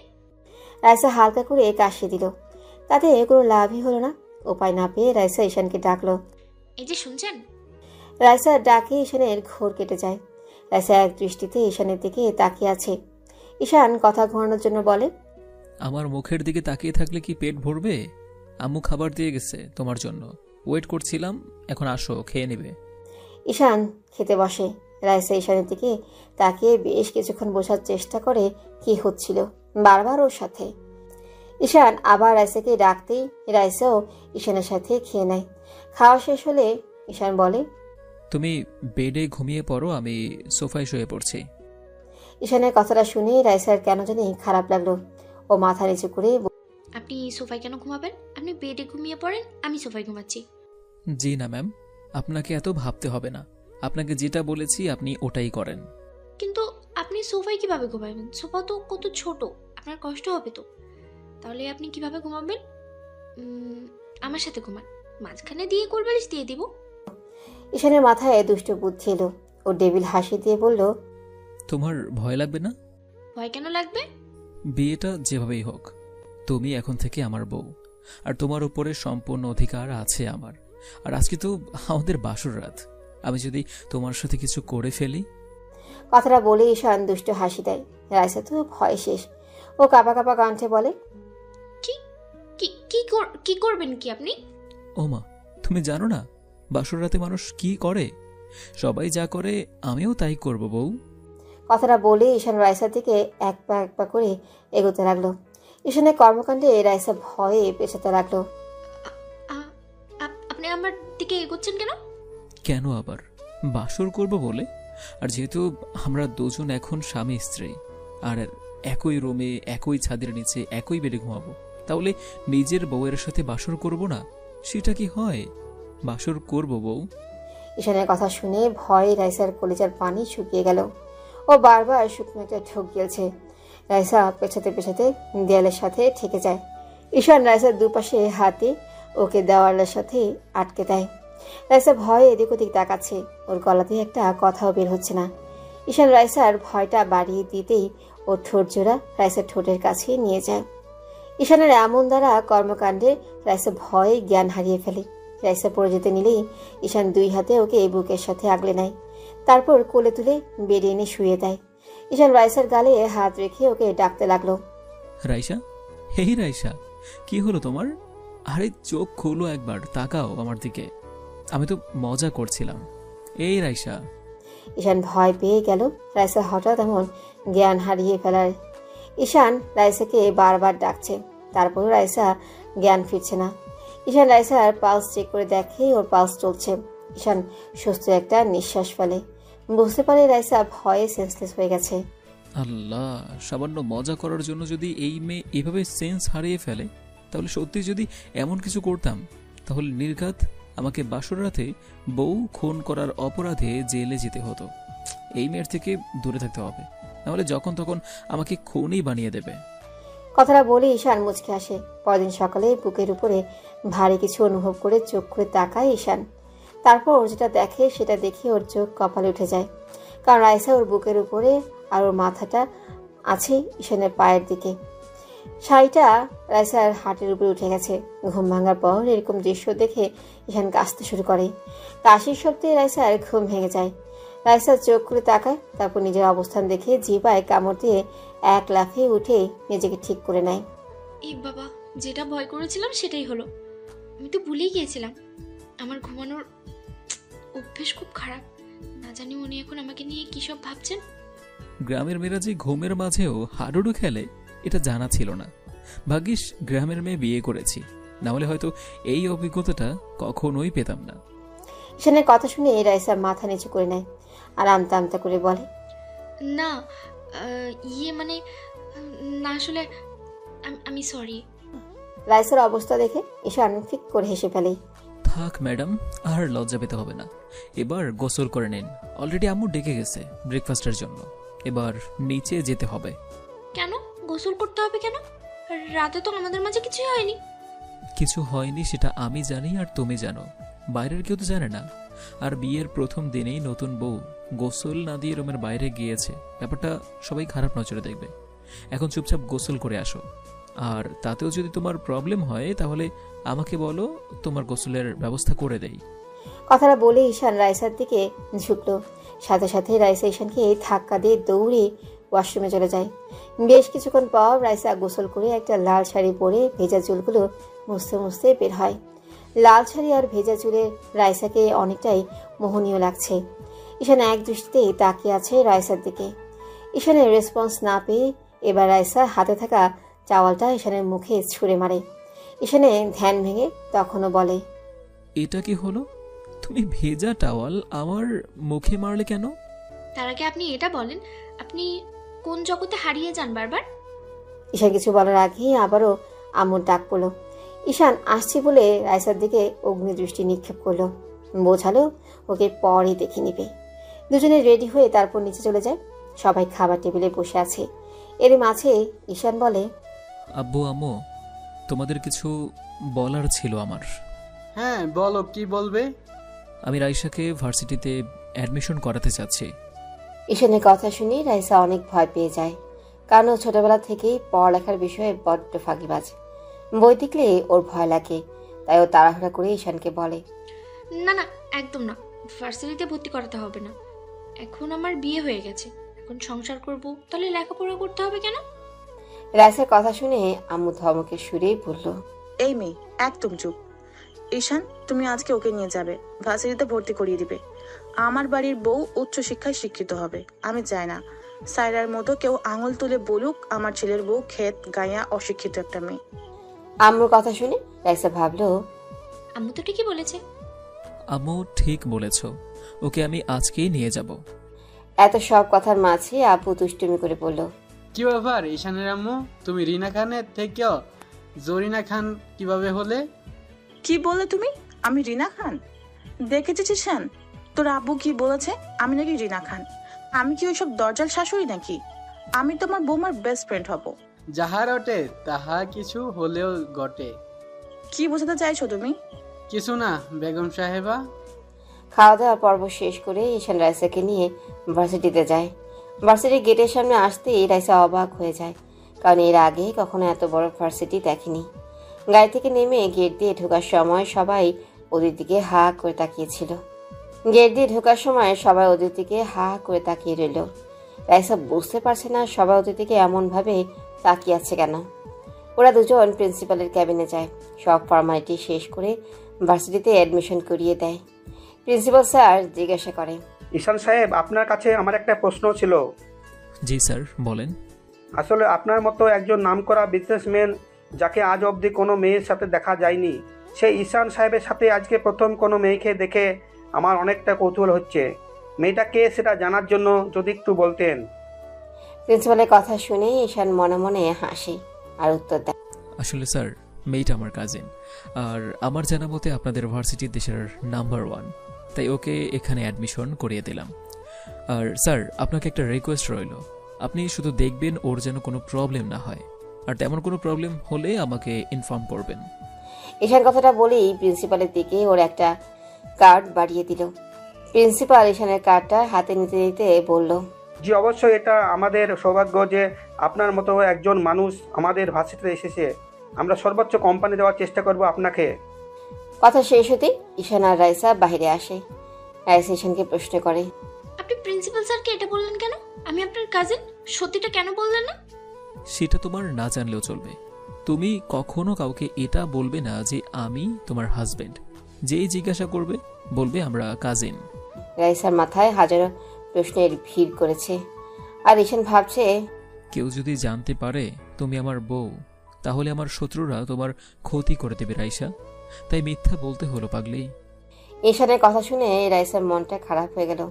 ও ভাবছে হয়তো গ্রামের মেয়ে বলে ঈশানের পরিচয় দিতে সংকোচ বোধ করছে। আচ্ছা ঠিক আছে, তাহলে চলো তোমাকে ক্লাসে দিয়ে আসি। কথাটা শুনে রাইসা ইনোসেন্ট মুখ করে বলল, আজকে ক্লাস করতেই হবে? আজকে ক্লাস না করলে হয় না? আপনি একটু আমার দিকে ভালো করে তাকায় দেখেন। আমার মতো পিচ্চি বাচ্চা একটা মেয়ের উপরে এমন ভাবে অত্যাচার করলে হয় বলেন? আপনার মনে কি একটু মায়া দয়া নেই? ঈশান ভ্রু কুচকে বলল, ড্রামা বন্ধ করো, চলো। আর আজকে থেকেই তোমাকে ক্লাস করতে হবে। ঈশান রাইসার হাত ধরে ক্লাসে নিয়ে যায়। ক্লাসে এসে রাইসাকে সামনের দিকটায় বসিয়ে দিয়ে বলে, একদম পড়ায় ফাঁকি দেওয়ার চেষ্টা করবে না। ভার্সিটি শেষ হয়ে গেলে আমি এসে তোমাকে নিয়ে যাব, তুমি ওয়েট করবে। আর অপরিচিত কারোর সাথে কোথাও যাবে না। ঈশানের প্রত্যেকটা কথায় রাইসা শুধু মাথা নাড়ে হ্যাঁ সূচক উত্তর দিচ্ছিল। ঈশান খেয়াল করলেও রাইসা ওর দিকে তাকিয়ে নাই, বরঞ্চ ক্লাসের মেয়েদের দিকে তাকিয়ে আছে। ঈশান ওদের দিকে তাকাতেই দেখতে পেল ক্লাসের মেয়েগুলো সবাই ওর দিকে হাঁ করে তাকিয়ে আছে। মনে হচ্ছে চোখ দিয়ে এই বুঝি গিলে খাবে। মেয়েগুলো রাইসার দিকে কেমন যেন অগ্নিদৃষ্টি নিক্ষেপ করে তাকিয়ে আছে। মনে হচ্ছে চোখ দিয়ে ওকে খুন করে দিবে। এমন কিছু দেখে ঈশান মনে মনে হাসে। তারপর রাইসাকে আরও কিছুক্ষণ বুঝিয়ে চলে যায়। ঈশান চলে যেতে একটা ছেলে ক্লাসে ঢুকে কোনো জায়গা ফাঁকা না পেয়ে রাইসার পাশে বসে পড়ে। রাইসাকে নতুন দেখে ছেলেটি হাত বাড়িয়ে দিয়ে বলে, হাই, আমি রুদ্র। তুমি মনে হয় নতুন। রাইসা একবার ছেলেটার হাতের দিকে তাকায়, পরের বার ছেলেটার দিকে। তারপর রাইসা নিজের হাত বাড়িয়ে দিয়ে বলে, হ্যালো, আমি রাইসা। হ্যাঁ ঠিকই ধরেছেন, আমি নতুন। আর আপনি? আমি পুরাতন। কথাটা বলেই ছেলেটা হেসে দেয়। তারপর হাসিটা বন্ধ করে বলে, ফ্রেন্ড। ওকে, ফ্রেন্ডস। যেহেতু আমরা ফ্রেন্ড, তাহলে তো তুই করে বলতে পারি, তাই না? কারণ আমি ফ্রেন্ডশিপের মধ্যে আপনি বা তুমি পছন্দ করি না। তাই আমি যদি তুই করে ডাকি তাহলে তুই কি রাগ করবি? না না, রাগ করবো কেন? আমি নিজেও তুমি করে কথা বলতে পারি না। তুই কথাতে কমফোর্টেবল ফিল করি। এখন থেকে তুই করেই ডাকবো, কেমন? আচ্ছা, দেখলাম বিজনেসম্যান ঈশান তোকে ভার্সিটিতে দিয়ে গেল। ব্যাপারটা না কেমন হজম হচ্ছে না রে দোস্ত। বল না, তোর আর ওনার মাঝে কি সম্পর্ক? রাইসা অনেক চিন্তায় পড়ে যায়। ও কিভাবে ফ্রেন্ডকে মিথ্যে বলবে? ঈশান ওকে সত্যিটা বলতে বারণ করেছে। রাইসাকে ভাবতে দেখে রুদ্র বলল, কিরি, তুই তো কি ভাবিস? প্রশ্নটা করেন, মনে হচ্ছে তোকে আমি মহাবিপদে ফেলে দিলাম, যার জন্য এমন ফেস করে আসিস। আরে না না, কি বলিস? এগুলো বিপদে ফেলবি কেন? আমি তোকে সত্যি বলবো, কিন্তু তোকেও একটা প্রমিস করতে হবে। কখনো কাউকে বিষয়টা বলতে পারবি না। রাইসার কথা শুনে রুদ্র হাত বাড়িয়ে দিয়ে বলল, পাক্কা প্রমিস, আমাকে বিশ্বাস করতে পারিস। আমি তোর বিশ্বাসের অমর্যাদা করব না। আমি এতটাও খারাপ না যে আমার ফ্রেন্ডের বিশ্বাস ভাঙবো। তারপর রাইসা রুদ্রকে সমস্ত ঘটনা খুলে বলে, কিভাবে ওদের বিয়ে হয়েছে আর কিভাবে ও শহরে এসেছে। সব শুনে রুদ্র অবাক হয়ে বলে, দোস্ত, আমাকে একটা চিমটি কাট না। রুদ্রের কথা রাইসা সত্যি সত্যি জোরে একটা চিমটি কেটে দেয় ওর হাতে। সাথে সাথেই রুদ্র এক লাফ দিয়ে উঠে। আউচ! উফ মাগো, এই দজ্জাল মাইয়া তো জোরে চিমটে কাটে কেউ। দেখ লাল হয়ে গেল কিরকম। তুই তো বললি চিমটি কাটতে। তাই বলে এত জোরে? আমি তোকে কাটতে বললাম কারণ আমার বিশ্বাস হচ্ছিল না তুই ঈশান মানে বিজনেসম্যান ঈশানের ওয়াইফ। এটা কীভাবে বিশ্বাস করবো বল? তো আবার আমার ফ্রেন্ড। এতে এত অবাক হওয়ার কি আছে? উনি কি মানুষ না? তুই এমনভাবে বলছিস যেন উনি অন্য গ্রহের এলিয়েন। আবে গাদি, তুই এখন বুঝবি না, সময় হলে ঠিকই সবটা বুঝবি। আমি বুঝতেও চাই না, এখন তোরা পুরো পরিচয়টা দে। আমার নাম রুদ্র নীল, ছোটো একটা বোন আছে। আমি only one piece cute little boy. দুঃখের বিষয় একটাই, আজ অব্দি কোনো গার্লফ্রেন্ড হলো না। যারই প্রপোজ করতে গেছি তাকে প্রপোজ করার আগে সুন্দর করে কিউট করে ভাইয়া বলে ডেকে চলে গেছে। রুদ্র কিউট ফেস করে বলল কথাটা। রাইসা হি হি করে হেসে ফেলল। সবগুলো ক্লাস শেষ করে ভার্সিটি ছুটির সময় ঈশান এসে রাইসাকে নিয়ে যায়। এমন করে কিছুদিন কেটে যায়। হঠাৎ ভার্সিটিতে একদিন একটা নতুন ছেলে অ্যাডমিশন নেয়, তাও আবার রাইসাদের ক্লাসই। প্রিন্সিপাল স্যার ছেলেটাকে ক্লাসে নিয়ে সবার উদ্দেশ্যে বলে, অ্যাটেনশন এভরিওয়ান, এর নাম হচ্ছে আকাশ আহমেদ নীল, ও নিউ স্টুডেন্ট, তোমরা সবাই একটু কোম্পানি দেবে। কথাটা শেষ হতেই সকল স্টুডেন্ট একসাথে হ্যাঁ সূচক উত্তর দিল। প্রিন্সিপাল চলে যেতেই ছেলেটা রাইসা থেকে একবার তাকিয়ে পেছনের দিকে গিয়ে বসে। ক্লাসগুলো শুরু হলে রাইসা খেয়াল করে নতুন ছেলেটা সারাটার সময় জুড়ে ওর দিকে তাকিয়েছিল। সেটা এমন চাহনিতে রাইসার খুব আনইজি ফিল হচ্ছিল। রাইসা শুধু ভাবছিল রুদ্র থাকলে হয়তো ওর সাথে বিষয়টা শেয়ার করতে পারত, কিন্তু রুদ্র গত 3 দিন যাবৎ ভার্সিটিতে আসছে না। রাইসা জানে না কেন রুদ্র ভার্সিটিতে আসছে না। কয়েকটা দিন পরের ঘটনা, আকাশ সেদিন হঠাৎ রাইসার পাশে বসে পড়ে। এতে রাইসা একটু ঘাবড়ে গিয়ে সরে বসে। আকাশ রাইসার দিকে হাত বাড়িয়ে দিয়ে বলে, হাই, আই এম আকাশ। রাইসা একটু ঘাবড়ে গেছে, মুখে বলল, আসসালামু আলাইকুম ভাইয়া। ভাইয়া কথাটা আকাশের মোটেও পছন্দ হলো না, তবু হাত গুটিয়ে নিয়ে বলল, ওয়ালাইকুম আসসালাম। আমি কি তোমার ভাইয়া যে আমাকে ভাইয়া বলে ডাকছো? তোমার সাথে তো দেখি একটা ছেলে সব সময় থাকে, কই ওকে তো কখনো ভাইয়া ডাকো না? ছেলেটা তোমার বয়ফ্রেন্ড নাকি? ইমা কি বলছেন? ছিছি, বয়ফ্রেন্ড হবে কেন, আমার ফ্রেন্ড। তাহলে আমাকেও ফ্রেন্ড বানিয়ে নাও। রাইসার কেন জানি ইচ্ছে হচ্ছে না ছেলেটার সাথে ফ্রেন্ডশিপ করতে, তাই বলল, কিন্তু কোনো কিন্তু নেই, ফ্রেন্ড। রাইসা কোনো উপায় না পেয়ে মিথ্যা হাসি দিয়ে হাত বাড়িয়ে দিয়ে বলে, ফ্রেন্ড। মাঝে কেটে গেল বেশ কয়েকটা দিন। তারপরও রুদ্রনীল ভার্সিটিতে আসছিল না। রাইসার কেন জানি অনেক মন খারাপ হয়ে যাচ্ছে দিন দিন। তার ওর মনের সমস্ত কথা রুদ্রনীলের সাথে শেয়ার করলে মনটা ভালো হয়ে যেত।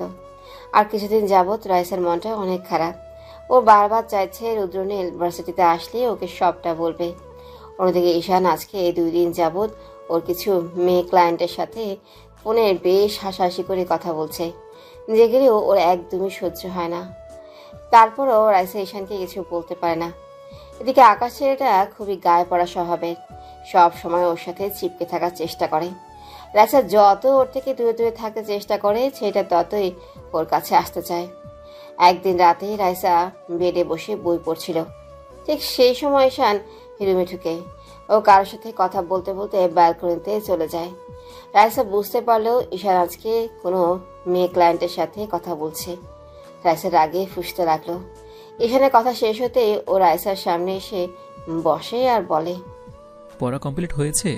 তাহলে দাও দেখি কতদূর হলো তোমার। ঈশান খেয়াল করলো রাইসার কোনো হেলদোল নেই, তাই ও তাকিয়ে দেখলো রাইসার চোখগুলো লাল হয়ে আছে আর ওর রাগে ফুঁসছে। তখন ও বলল, কি হলো, তুমি এমন ফুসছো করছো কেন? আমি আপনার কাছে পড়বো না, আপনি কথা বলবেন না আমার সাথে। যা বাবা, আমি আবার কি করলাম? জানি না আমি। কথাটা বলেই রাইসা উঠে ব্যালকনিতে চলে যায় আর নীরবে চোখের পানি ফেলতে লাগলো। ঈশান ওর পেছনে পেছনে তারপর ওর পাশে দাঁড়িয়ে বলে, কি হয়েছে, কান্না করছো কেন? ভার্সিটিতে কেউ কি কিছু বলেছে? আমাকে না বললে আমি বুঝবো কি করে? কি হয়েছে তোমার, বলো পিচি বউ। ঈশান কথাটা বলেই রাইসাকে টেনে নিজের কাছে নিয়ে আসে। রাইসার চোখের পানি মুছে দিয়ে মুখের দুপাশে হাত রেখে আদুরি গলায় বলে, রাইসা কি হয়েছে বলো আমাকে, কে কি বলেছে তোমাকে? রাইসা নিজেকে কন্ট্রোল করতে না পেরে বাচ্চাদের মতো কান্না করে দেয় আর ঈশানের বুকে কিল ঘুষি মারতে মারতে বলল, আপনি কেন রোজ রোজ ওই মেয়েগুলোর সাথে কথা বলেন? ঈশান অবাক চোখে রাইসার দিকে তাকিয়ে রইল। ভাবলো, শুধুমাত্র অন্য মেয়েদের সাথে কথা বলেছে বলে এমন করছে, কিন্তু কেন? তাহলে কি রাইসা আমাকে, না না, এটা কিভাবে সম্ভব? আপনি সবসময় ওদের সাথে হেসে হেসে কথা বলেন, কখনো না আমার সাথে এভাবে হেসে হেসে কথা বলেন না। আরে বাবা, আমি তো শুধু কাজের জন্য কথা বলি, এর জন্য কান্না করতে হবে? কাজের জন্য এমন করে হেসে হেসে কথা বলতে হবে? ও গড, আমি কিভাবে বোঝাবো তোমাকে? আচ্ছা তুমি কান্না থামাও, তোমার জন্য একটা সারপ্রাইজ আছে। সারপ্রাইজের কথা শুনে রাইসা অবাক চোখে তাকিয়ে বলে, সারপ্রাইজ? আবার আমার জন্য? হ্যাঁ তোমার জন্য, কিন্তু তার আগে এই কান্নাটা বন্ধ করো। কান্না করলে তোমাকে একদম পেতনির মতো দেখায়। রাইসা কান্নাটা থামিয়ে দেয়। ঈশান রাইসাকে নিয়ে এই রুমে আসে। তারপর ড্রয়ার থেকে একটা গিফট বের করে রাইসার হাতে দিয়ে খুলে দেখার জন্য বলে। রাইসা বক্সটা ওপেন করে দেখে এতে একটা মোবাইল ফোন আছে। ফোন দেখে রাইসা অবাক হয়ে যায়, বলে, মোবাইল ফোন আমার জন্য? কিন্তু আমি তো এটা চালাতে পারি না। চালাতে পারো না তো কি হয়েছে, আমি আছি না, তোমাকে সব শিখিয়ে দেব। আর তুমি না বললে যে আমি তোমার সাথে কেন কথা বলি না? এখন থেকে তোমার যখনই কথা বলতে মন চাইবে তুমি আমাকে কল করবে। ঈশান রাইসাকে মোটামুটি ফোনটা চালানো শিখিয়ে দেয়। রাইসা অনেক খুশিতে রাতে আর ঘুমাতে পারেনি। পরদিন ভার্সিটিতে ঢুকতেই রাইসা খেয়াল করে আজকে রুদ্রনীল এসেছে। রুদ্রনীলকে দেখে খুশি হয়ে ছুটে ওর সামনে যায়, কিন্তু সামনে যেতেই রাইসার হাসি মাখা মুখটা মিলিয়ে যায়। রুদ্রনীলের কপালে ব্যান্ডেজ, হাতেও ব্যান্ডেজ। এমন কিছু দেখে রাইসা বলে, এই তোর এরকম অবস্থা কেন? তুই এতদিন কোথায় ছিলি আর ভার্সিটিতে আসিসনি কেন? রাইসার কথা শুনে রুদ্রনীল মলিন হেসে বলে, আরে পাগলি, মন খারাপ করিস কেন? সেদিন ভার্সিটি থেকে ফেরার পথে ছোট্ট একটা অ্যাক্সিডেন্ট হয়েছিল, ওই জন্য আমি আসতে পারিনি। এখন আমি ঠিক আছি। এরকম বাংলা বাচ্চার মতো মুখটা না করে একটু হাস দেখি। রুদ্রনীলের কথা শুনে রাইসা একটু মুচকে হাসে। ওরা ক্লাসে যায়। ক্লাসে আসতে আকাশ রাইসার সামনে এসে বলে, ব্যাপার কি, বন্ধুকে পেয়ে আমাকে ভুলে গেলে নাকি? রুদ্রনীল রাইসা থেকে জিজ্ঞাসা সূচক দৃষ্টিতে তাকিয়ে আছে। তখন রাইসা বলল, আরে তুই এমন করে তাকিয়ে আছিস কেন আমার দিকে? ও আকাশ আহমেদ নীল, আমাদের ভার্সিটিতে নতুন ভর্তি হয়েছে। তুই যাবার পর ওর সাথে আমার ফ্রেন্ডশিপ হয়েছে। আকাশ রুদ্রনীলের দিকে হাত বাড়িয়ে দিয়ে বলে, হাই, আমি আকাশ। রুদ্রনীল আকাশের সাথে হ্যান্ডশেক করতে গেলে আকাশের হাতে একটা ব্রেসলেট দেখে রুদ্রনীল চমকে যায়।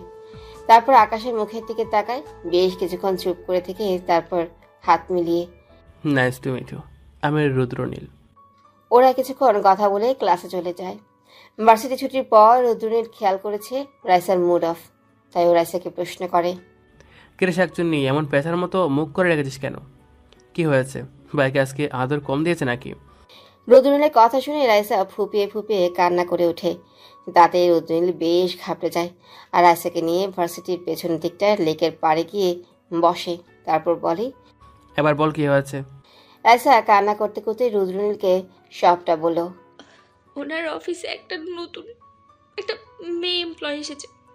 মেয়েটা অনেক সুন্দরী, প্রায় উনি মেয়েটার সাথে হেসে হেসে কথা বলে। এখন মেয়েটাকে নিজের বিয়ে বানিয়ে নিয়েছে। এমনকি আজকে সকালে ফোনে মেয়েটার সাথে কথা বলার সময় বলেছিল ওরা নাকি একটা রেস্টুরেন্টে লাঞ্চ করবে। আমি এগুলো মেনে নিতে পারছি না দোস্ত। রাইসা প্রচুর কান্না করছে। কান্না করতে করতে পুরো হেঁচকে তুলে ফেলেছে। রাইসা কান্নাটা রুদ্রনীলের সহ্য হচ্ছিল না। ও ক্লান্ত হয়ে গেছে, তাই রুদ্রনীল ওর পাশে কিছুটা এগিয়ে আসতেই রাইসা হঠাৎই ওর ঘাড়ে মাথা রাখে। রুদ্রনীল এক হাতে রাইসাকে জড়িয়ে ধরে ওকে সান্ত্বনা দিয়ে বলে, সামান্য এই বিষয় নিয়ে তুই কান্না করছিস?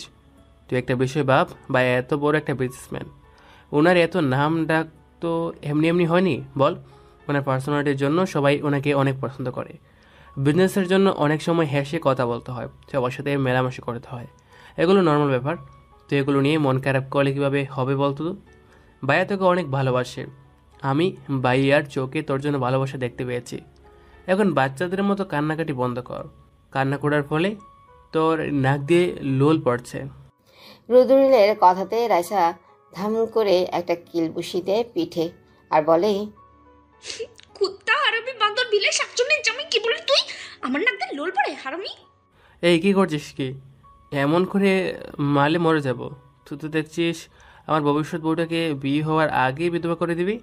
এখন আমার এখনো বিয়ে হয়নি, কত স্বপ্ন বিয়ের পর বউয়ের সাথে রোমান্স করবো, এক দুজন বাচ্চার আব্বু হব। রুদ্রনীলের কথা শুনে রাইসা হাঁ করে ওর দিকে কিছুক্ষণ তাকিয়ে আছে। তারপর দুজনেই হাসতে শুরু করে।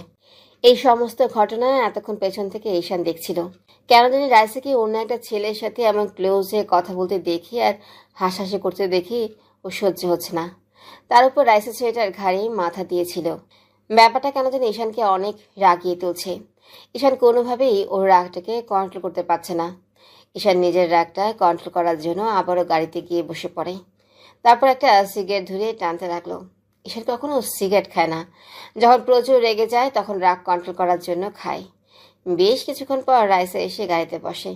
রাইসা খেয়াল করলো ঈশান সিগারেট খাচ্ছে, তাই প্রশ্ন করলো, আপনি তো কোনো সিগারেট খান না, তাহলে আজকে সিগারেট খাচ্ছেন কেন? কথাটা বলে রাইসা কাশতে শুরু করলো। রাইসা কাশি দেখে ঈশান হাতে থাকা সিগারেটটা জানালা দিয়ে বাইরে ফেলে দেয়। তারপর কোনো প্রশ্নের উত্তর না দিয়ে ফুল স্পিডে গাড়ি চালাতে লাগলো। বাসার সামনে এসে গাড়িটা ব্রেক করে রাইসাকে নেমে যাওয়ার জন্য দরজা খুলে দেয়। রাইসা ঈশানের দিকে এক নজর তাকিয়ে গাড়ি থেকে নেমে পড়ে। ঈশান আবারও গাড়ি স্টার্ট করে, সোজা ক্লাবের সামনে এসে থামে। ঈশানের এতটাই রাগ উঠে পড়েছে যে কি থেকে কি করেছে সেটা ওর জানা নেই। ঈশান রাগের বশে ক্লাবে গিয়ে ড্রিঙ্কস করতে লাগলো। একের পর এক ড্রিঙ্কস করেই যাচ্ছে। ক্লাবে থাকা অনেক মেয়েরাই ঈশানকে বেশ ভালোভাবে চিনে। তার উপর আজকে ঈশানকে ড্রিঙ্কস করতে দেখে নিজেদের দিকে স্যাটিসফাইড করার চেষ্টা করছে। ঈশান এতটাই মাতাল হয়ে গেছে ওর কোনো হুঁশ নেই। এবার ক্লাবের একটা ওয়েটার এসে ঈশানকে বলে, স্যার আপনি আর ড্রিঙ্কস করবেন না প্লিজ, অনেক ড্রিঙ্কস করে ফেলেছেন, এর থেকে বেশি করলে আপনার সমস্যা হবে, আপনি বাসায় যেতে পারবেন না। আর আপনি তো কখনো ড্রিঙ্কস করেন না, প্রথমবারে এত করলে সহ্য করতে পারবেন না। ওটারের কথা শুনে ঈশান রেগে ওটারের কলার ধরে বলে, হেই ছোট লোক, আমি আমার টাকায় ড্রিঙ্কস করছি, তুই জানিস কার সাথে কথা বলছিস? তোর এত বড় সাহস আমাকে বারণ করতে আসিস? তোর এই পুরো ক্লাব কিনে নেওয়ার মতো ক্ষমতা আছে আমার। সরি স্যার, আসলে আমি তো আপনার ভালোর জন্য বলছিলাম, ভুল কিছু বলে থাকলে আমাকে ক্ষমা করে দিবেন। Sorry sir. আমি কি তোকে একবারও বলেছি আমার ভালো করার জন্য? সরে যা আমার চোখের সামনে থেকে, আমার ভালো করতে হবে না কাউকে। কথাটা বলেই ঈশান একটা ড্রিঙ্কসের বোতল হাতে নিয়ে ক্লাব থেকে বেরিয়ে আসে। তারপর ওই অবস্থাতেই গাড়ি চালিয়ে বাসায় চলে আসে। দরজায় নক করতেই রাইসার দরজা খুলে দেয়। ঈশানকে দেখে রাইসা প্রশ্ন করে, কোথায় ছিলেন আপনি? আপনি জানেন আমি আপনার জন্য কতটা টেনশনে ছিলাম? আপনি হুট করে এভাবে কিছু না বলে চলে গেলেন কেন? আমি এতটা চিন্তায় ছিলাম, যেখানেই যান একবার বলে তো যেতে পারতেন। কথাটা বলেই রাইসা ঈশানের একটা হাত ধরে। সাথে সাথে ঈশানের চোখের সামনে ভেসে ওঠে আজকে রাইসা অন্য একটা ছেলের ঘাড়ে মাথা দিয়ে ওকে জড়িয়ে ধরেছিল। ঈশান আবারও রেগে যায়। এক ঝটকায় রাইসার হাতটা ছাড়িয়ে নিয়ে রেগে বলে, তোর সাহস কি করে হলো আমার হাত ধরার? আমি কোথায় যাব না যাব সেই কৈফিয়ত কি তোকে দিতে হবে? আমার বিষয়ে নাক গলাতে আসলে পরিণাম ভালো হবে না। কথাটা বলে ঈশান চলে যায়। রাইসা সেখানে দাঁড়িয়ে নীরবে চোখের পানি ফেলতে থাকে। ও বুঝে উঠতে পারছে না কি এমন করলো যে ঈশান ওর সাথে এমন বিহেভ করছে। ঈশান রুমে গিয়ে ঘুমিয়ে পড়ে। পরদিন সকালে খাবার টেবিলে ঈশান রাইসার সাথে আর একটা কথাও বলেনি, এমনকি ভার্সিটিতে নামিয়ে দিয়ে চলে গেছে, ওকে বাই পর্যন্ত বলেনি। রাইসাকে নামিয়ে দিয়ে ঈশান অফিসে চলে যায়। অফিসে গিয়ে কাকে যেন ফোন করে বলে, শোনো, ওর উপরে নজর রাখো, কখন কি করছে এভরিথিং ডিটেলস আমার চাই, অ্যাট এনি কস্ট। কথাটা বলে ঈশান ফোনটা কেটে দেয়। অন্যদিকে রুদ্রনীল আজ ভার্সিটিতে যায়নি, কারণ ওর আজকে একজনের সাথে দেখা করতে রেস্টুরেন্টে এসেছে। কিন্তু হঠাৎ চেনা পরিচিত মুখ দেখে রুদ্র থমকে যায়। রুদ্রনীল আকাশকে দেখে যখনই ওর কাছে যাবে কথা বলার জন্য, তখনই সন্দেহজনক কিছু একটা লক্ষ্য করে ওর পাশে একটা টেবিলে বসে পড়ে। রুদ্রনীল মুখের সামনে মেনু কার্ড ধরে বসে পড়ল। এদিকে আকাশ একটা মেয়ের সাথে কথা বলছে। মেয়েটি মাস্ক পরে আছে। দুজনকে দেখেই বোঝা যাচ্ছে যে ওদের মাঝে কোনো কিছু নিয়ে তুমুল ঝগড়া চলছে। রুদ্রনীল ওদের থেকে কিছুটা দূরে বসে আছে, যার ফলে কোনো কিছু শুনতে পাচ্ছে না। অনেক চেষ্টার পর শুধু এতটুকু শুনতে পেল, আমি তোমাকে আগে বলেছিলাম ওকে রাস্তা থেকে সরিয়ে ফেলো, ওর জন্য আমি আমার কাজ ঠিকমতো করতে পারছি না। আমি যখনই রাইসার কাছে যাব তখনই ও কোথা থেকে সামনে বাধা হতে চলে আসে। তোমাকে কিছু করতে হবে না, আর তুমি শুধু লাস্ট একটা কাজ করে দাও, তাহলে হবে। খেলার গুটি এবার আমার হাতে। নীলার কথা শুনে আকাশ সন্দেহজনক দৃষ্টিতে তাকিয়ে প্রশ্ন করে, তুমি কি করতে চাইছো বলো তো? নীলা আকাশকে ওর সমস্ত প্ল্যান খুলে বলে। সমস্ত কিছু শুনে আকাশ ডেভিল একটা স্মাইল দিয়ে বলে, দোস্ত, এবারের প্ল্যানটা কাজ করবে। প্ল্যানটা সাকসেসফুল হলে ঈশান তোর আর রাইসা আমার। কথাটা বলেই দুজনে হাসতে লাগলো। তারপর দুজনে রেস্টুরেন্ট থেকে বেরিয়ে পড়ে। অন্যদিকে সব শোনার পর রুদ্রনীলের মাথায় যেন আকাশ ভেঙে পড়েছে। ও বিশ্বাসই করতে পারছে না আকাশ এরকম একটা জঘন্য ছেলে। ঈশান আর রাইসার জীবনে কি ঘটতে চলেছে সেটা ভাবতেই ওর অন্তরাত্মা কেঁপে উঠছে। আমি দেখতে রাইসার কিছু হতে দেবো না দোস্ত, তুই চিন্তা করিস না। আমি দেখতে ঈশান আর রাইসার জীবনের কোনো ক্ষতি আকাশ করতে পারবে না। রুদ্র ভাবলো এই সমস্ত ঘটনা ঈশান আর রাইসাকে জানিয়ে দিবে। তাই ও তাড়াহুড়া করে রেস্টুরেন্ট থেকে বের হয় আর সিএনজির জন্য ওয়েট করতে লাগলো। তারপর একটা সিএনজি আসলে রুদ্র যখনই সিএনজিটা থামাতে যাবে তখনই কোথা থেকে একটা প্রাইভেট কার এসে রুদ্রকে ধাক্কা দিয়ে চলে যায়, আর রুদ্রের রক্তাক্ত দেহটা মাটিতে ছিটকে পড়ে। ঘটনাস্থলে লোকজনের ভিড় থেকে হঠাৎ চেনা পরিচিত একজন রুদ্রনীলকে দেখে চিৎকার দিয়ে ওর কাছে আসে। সেই লোকটি রুদ্রনীলের নিথর দেহটা গাড়িতে উঠিয়ে হসপিটালে নিয়ে যায়। অন্যদিকে রাইসা ঘুমিয়ে আছে। ঠিক সেই সময় রাইসার ফোনে SMS আসে। ঈশানও তখনই রুমে ঢুকে। রাইসা ফোনের নোটিফিকেশনের শব্দে ঈশান ওর ফোনটা হাতে নিয়ে দেখে একটা নাম্বার থেকে মেসেজ এসেছে। ঈশান তখনই রুমে ঢুকে। রাইসার ফোনে নোটিফিকেশনের শব্দে ঈশান ওর ফোনটা হাতে নিয়ে দেখে একটা নাম্বার থেকে মেসেজ এসেছে। রাইসার ফোনে স্ক্রিন লক দেওয়া নেই, যার ফলে ঈশান মেসেজটি ওপেন করে দেখে যে রাইসাকে নিয়ে খুব বাজে বাজে কথাবার্তা লেখা মেসেজটাতে, আর কিছু বিশ্রী বিশ্রী ছবি পাঠিয়েছে। আরও লেখা আছে, জান পাখি কি করো? আমার তোমাকে ছাড়া ঘুম আসছে না বেবি। জান, কালকে ভার্সিটিতে এসে তুমি সবার প্রথমে আমার সাথে দেখা করবে। তোমাকে আদর করতে না পারলে আমার ঘুম আসে না, জানো না? তোমাকে দেখলে কেন জানি আমার খুব আদর আদর পায়। তুমি কেন এই ঈশানকে বিয়ে করতে গেলে বেবি? তোমার মতো একটা মেয়ে ওর কাছে মানায় না। তুমি শুধু আমার জান। তুমি না আমায় কথা দিয়েছো তুমি কখনো ওকে টাচ করতে দেবে না, তুমি অন্য রুমে ঘুমাবে, ওর রুমে ঘুমাবে না। এই জান, রিপ্লাই দিচ্ছ না কেন? তোমার ওই নামে মাত্র হাজবেন্ড কি পাশে আছে বেবি? কারো এমন মেসেজ দেখে ঈশানের মাথায় রক্ত উঠে গেল। ঈশান রাগটা কন্ট্রোল করতে না পেরে ফোনটা ফ্লোরে এক আছাড় মেরে ভেঙে ফেলল। হঠাৎ এরকম শব্দেই রাইসার ঘুম ভেঙে যায়। ও উঠে দেখে যে ওর ফোনটা ফ্লোরে ক্ষত বিক্ষত হয়ে পড়ে আছে। ঈশান মাথার চুল খামচে ধরে ফ্লোরে বসে আছে। এবার রাইসা ঈশানকে এই প্রশ্ন করে, কি হয়েছে? আপনি আমার ফোনটা ফেললেন কেন? আপনি কি রেগে আছেন যে আমার ফোনটা ভেঙে দিলেন? ঈশান রাইসার দিকে অগ্নি দৃষ্টি নিক্ষেপ করে তেড়ে এসে ওর গাল দুটো চেপে ধরে দাঁতের দাঁত চেপে বলে, কেন? ফোন ভেঙে গেছে বলে বুঝি খুব কষ্ট হচ্ছে? হ্যাঁ, তোর প্রেমিকের সাথে আর কথা বলতে পারবি না বলে খুব আফসোস হচ্ছে না? ঈশানের কথায় আগামাথা রাইসা কিছুই বুঝতে পারে না। ঈশান রাইসাকে এমনভাবে চেপে ধরেছে যার জন্য রাইসা অনেক ব্যথা পাচ্ছিল। রাইসা ঈশানের মুখ থেকে এসব কথা শুনে ভাবছে ওর প্রেমিক কোথা থেকে এলো। তারপরও বুঝতে পারছে ঈশান ওকে ভুল বুঝেছে। আজ কয়েকদিন যাবৎ ঈশান ওর সাথে ঠিকমতো কথা বলে না, ওর সাথে খুবই বাজে ব্যবহার করে। রাইসা সারা রাত কান্না করে পার করে দেয়। ঈশান অনেক মেয়েদের সাথে হেসে কথা বলে শুধু ওকে কষ্ট দেওয়ার জন্য। রাইসা সবটা সহ্য করে নেয়, কিন্তু আজকে ঈশান এটা কি বলল? রাইসা এটা কিছুতেই মেনে নিতে পারছে না যে ঈশান ওকে চরিত্রহীন বলল। রাইসা ঈশানকে জোরে ধাক্কা দিয়ে নিজেকে ছাড়িয়ে নেয় আর কান্না করে বলে, ছি ছি, আপনি এত নীচ মনের মানুষ আমার জানা ছিল না। আপনার মন যে এত ছোট, আপনার এই ভালোবাসার মানুষের আড়ালে এরকম নোংরা মনের মানুষ আমি ভাবতে পারছি না। আমি কখনোই আপনার কাছে আসতাম না। এর থেকে ভালো আমি নিজেকে শেষ করে দিতাম। আপনার মতো অসুস্থ মস্তিষ্কের মানুষের সাথে আমি এক রুমে থাকবো না, আমি অন্য রুমে ঘুমাবো, তারপরেও আপনার সাথে নয়। ঈশানের মনে পড়লো ওই মেসেজ দেওয়া ব্যক্তি বলেছিল রাইসাকে অন্য রুমে ঘুমাতে, আর রাইসা এখন অন্য রুমে যেতে চাইছে। তার উপর ওর সম্পর্কে এরকম কথা শুনে ঈশানের রাগে মাথাটা গরম হয়ে উঠে পড়েছে। ঈশান আর নিজেকে কন্ট্রোল করতে পারল না। রাইসা রুম থেকে বের হয়ে যাচ্ছিল, তখন ঈশান রাইসার একটা হাত ধরে ফেলে। তারপর রুমের দরজা লক করে রাইসাকে ধাক্কা দিয়ে বেডের উপর ফেলে দেয়। ঈশান রেগে শার্টের বোতাম খুলতে খুলতে রাইসার দিকে এগিয়ে আসে আর বলে, আমার কাছ থেকে লুকিয়ে প্রেমিকের সাথে রঙ্গলীলা করার শাস্তি আজকে তোকে দেব। খুব শখ আমার কাছ থেকে পালানোর না? খুব উড়তে শিখেছিস? তোর ডানা আজ আমি কেটে দেব। তোর এমন অবস্থা করব আজকে বুঝে যাবি যে ঈশানের সাথে প্রতারণা করার পরিণামটা কি হতে পারে। কথাটা বলে ঈশান রাইসার দিকে এগোতে থাকে।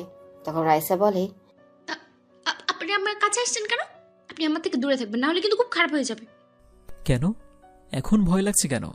তোর প্রেমিক যখন আদর করে তখন বুঝি খুব ভালো লাগে? হ্যাঁ, তোর স্পর্শগুলো খুব ভালো লাগে না? অন্য পুরুষের ছোঁয়া পেতে অনেক ভালো লাগে। তোর শরীরে যদি এতই খিদে তাহলে আমাকে বলতে পারতি, আমি তোকে শরীরের খিদে মিটিয়ে দিতাম। তোর শরীরের এতই জ্বালা যে তোকে অন্য পুরুষের কাছে যেতে হলো। তোর এই জ্বালা আজকে আমি মিটিয়ে দেব। কথাটা বলেই ঈশান রাইসার উপরে ঝাঁপিয়ে পড়ে। ঈশান রাইসার হাত দুটো বিছানার সাথে চেপে ধরে, ঠোঁটের সাথে ঠোঁট মিশিয়ে দেয়।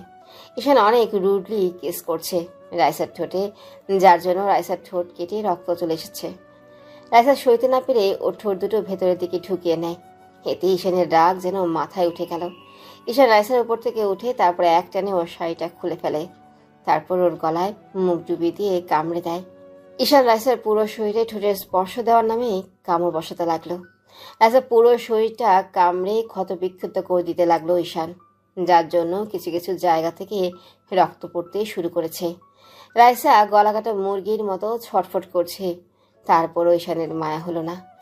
উল্টো ঈশান রাইসার শরীরে বাকি কাপড়গুলো খুলে ফেলে দেয়, তারপর আবারও ওর ঠোঁটের সাথে ঠোঁট মিশিয়ে দেয়। ঈশান রাইসার ঠোঁটে ঠোঁট মিশিয়ে রাখার পর একটা সময় অনেকটাই ক্লান্ত হয়ে যায়। ঈশানের রাগটা কেমন উবে যেতে লাগলো। এতক্ষণ রাগের বসে থাকলেও এখন ঈশান কেমন যেন একটা ঘোরের মধ্যে চলে যাচ্ছিল। এবার ঈশান রুডলি নয় বরং খুবই সফটলি কিস করতে লাগলো রাইসার ঠোঁটে। ঈশান আদর দিতে দিতে রাইসার গলায় আর ঘাড়ে ঠোঁটে স্পর্শ দিয়ে রাইসাকে পাগল করে ফেলল। রাইসা এতক্ষণ গলা কাটা মুরগির মতো ছটফট খেলেও এবার ঈশানের ভালোবাসাময় স্পর্শের কাছে শান্ত হয়ে গেল। এতক্ষণ রাইসা ছোটার চেষ্টা করলেও এখন আর সেটা করছে না, উল্টো ঈশানের সাথে রেসপন্স করতে লাগলো। ঈশান রাইসাকে আদর দিতে দিতেই ওর নাভিতে চলে আসে, তারপর খুবই ডিপলি একটা কিস করে। রাইসা ঈশানের চুলগুলো খামচে ধরে।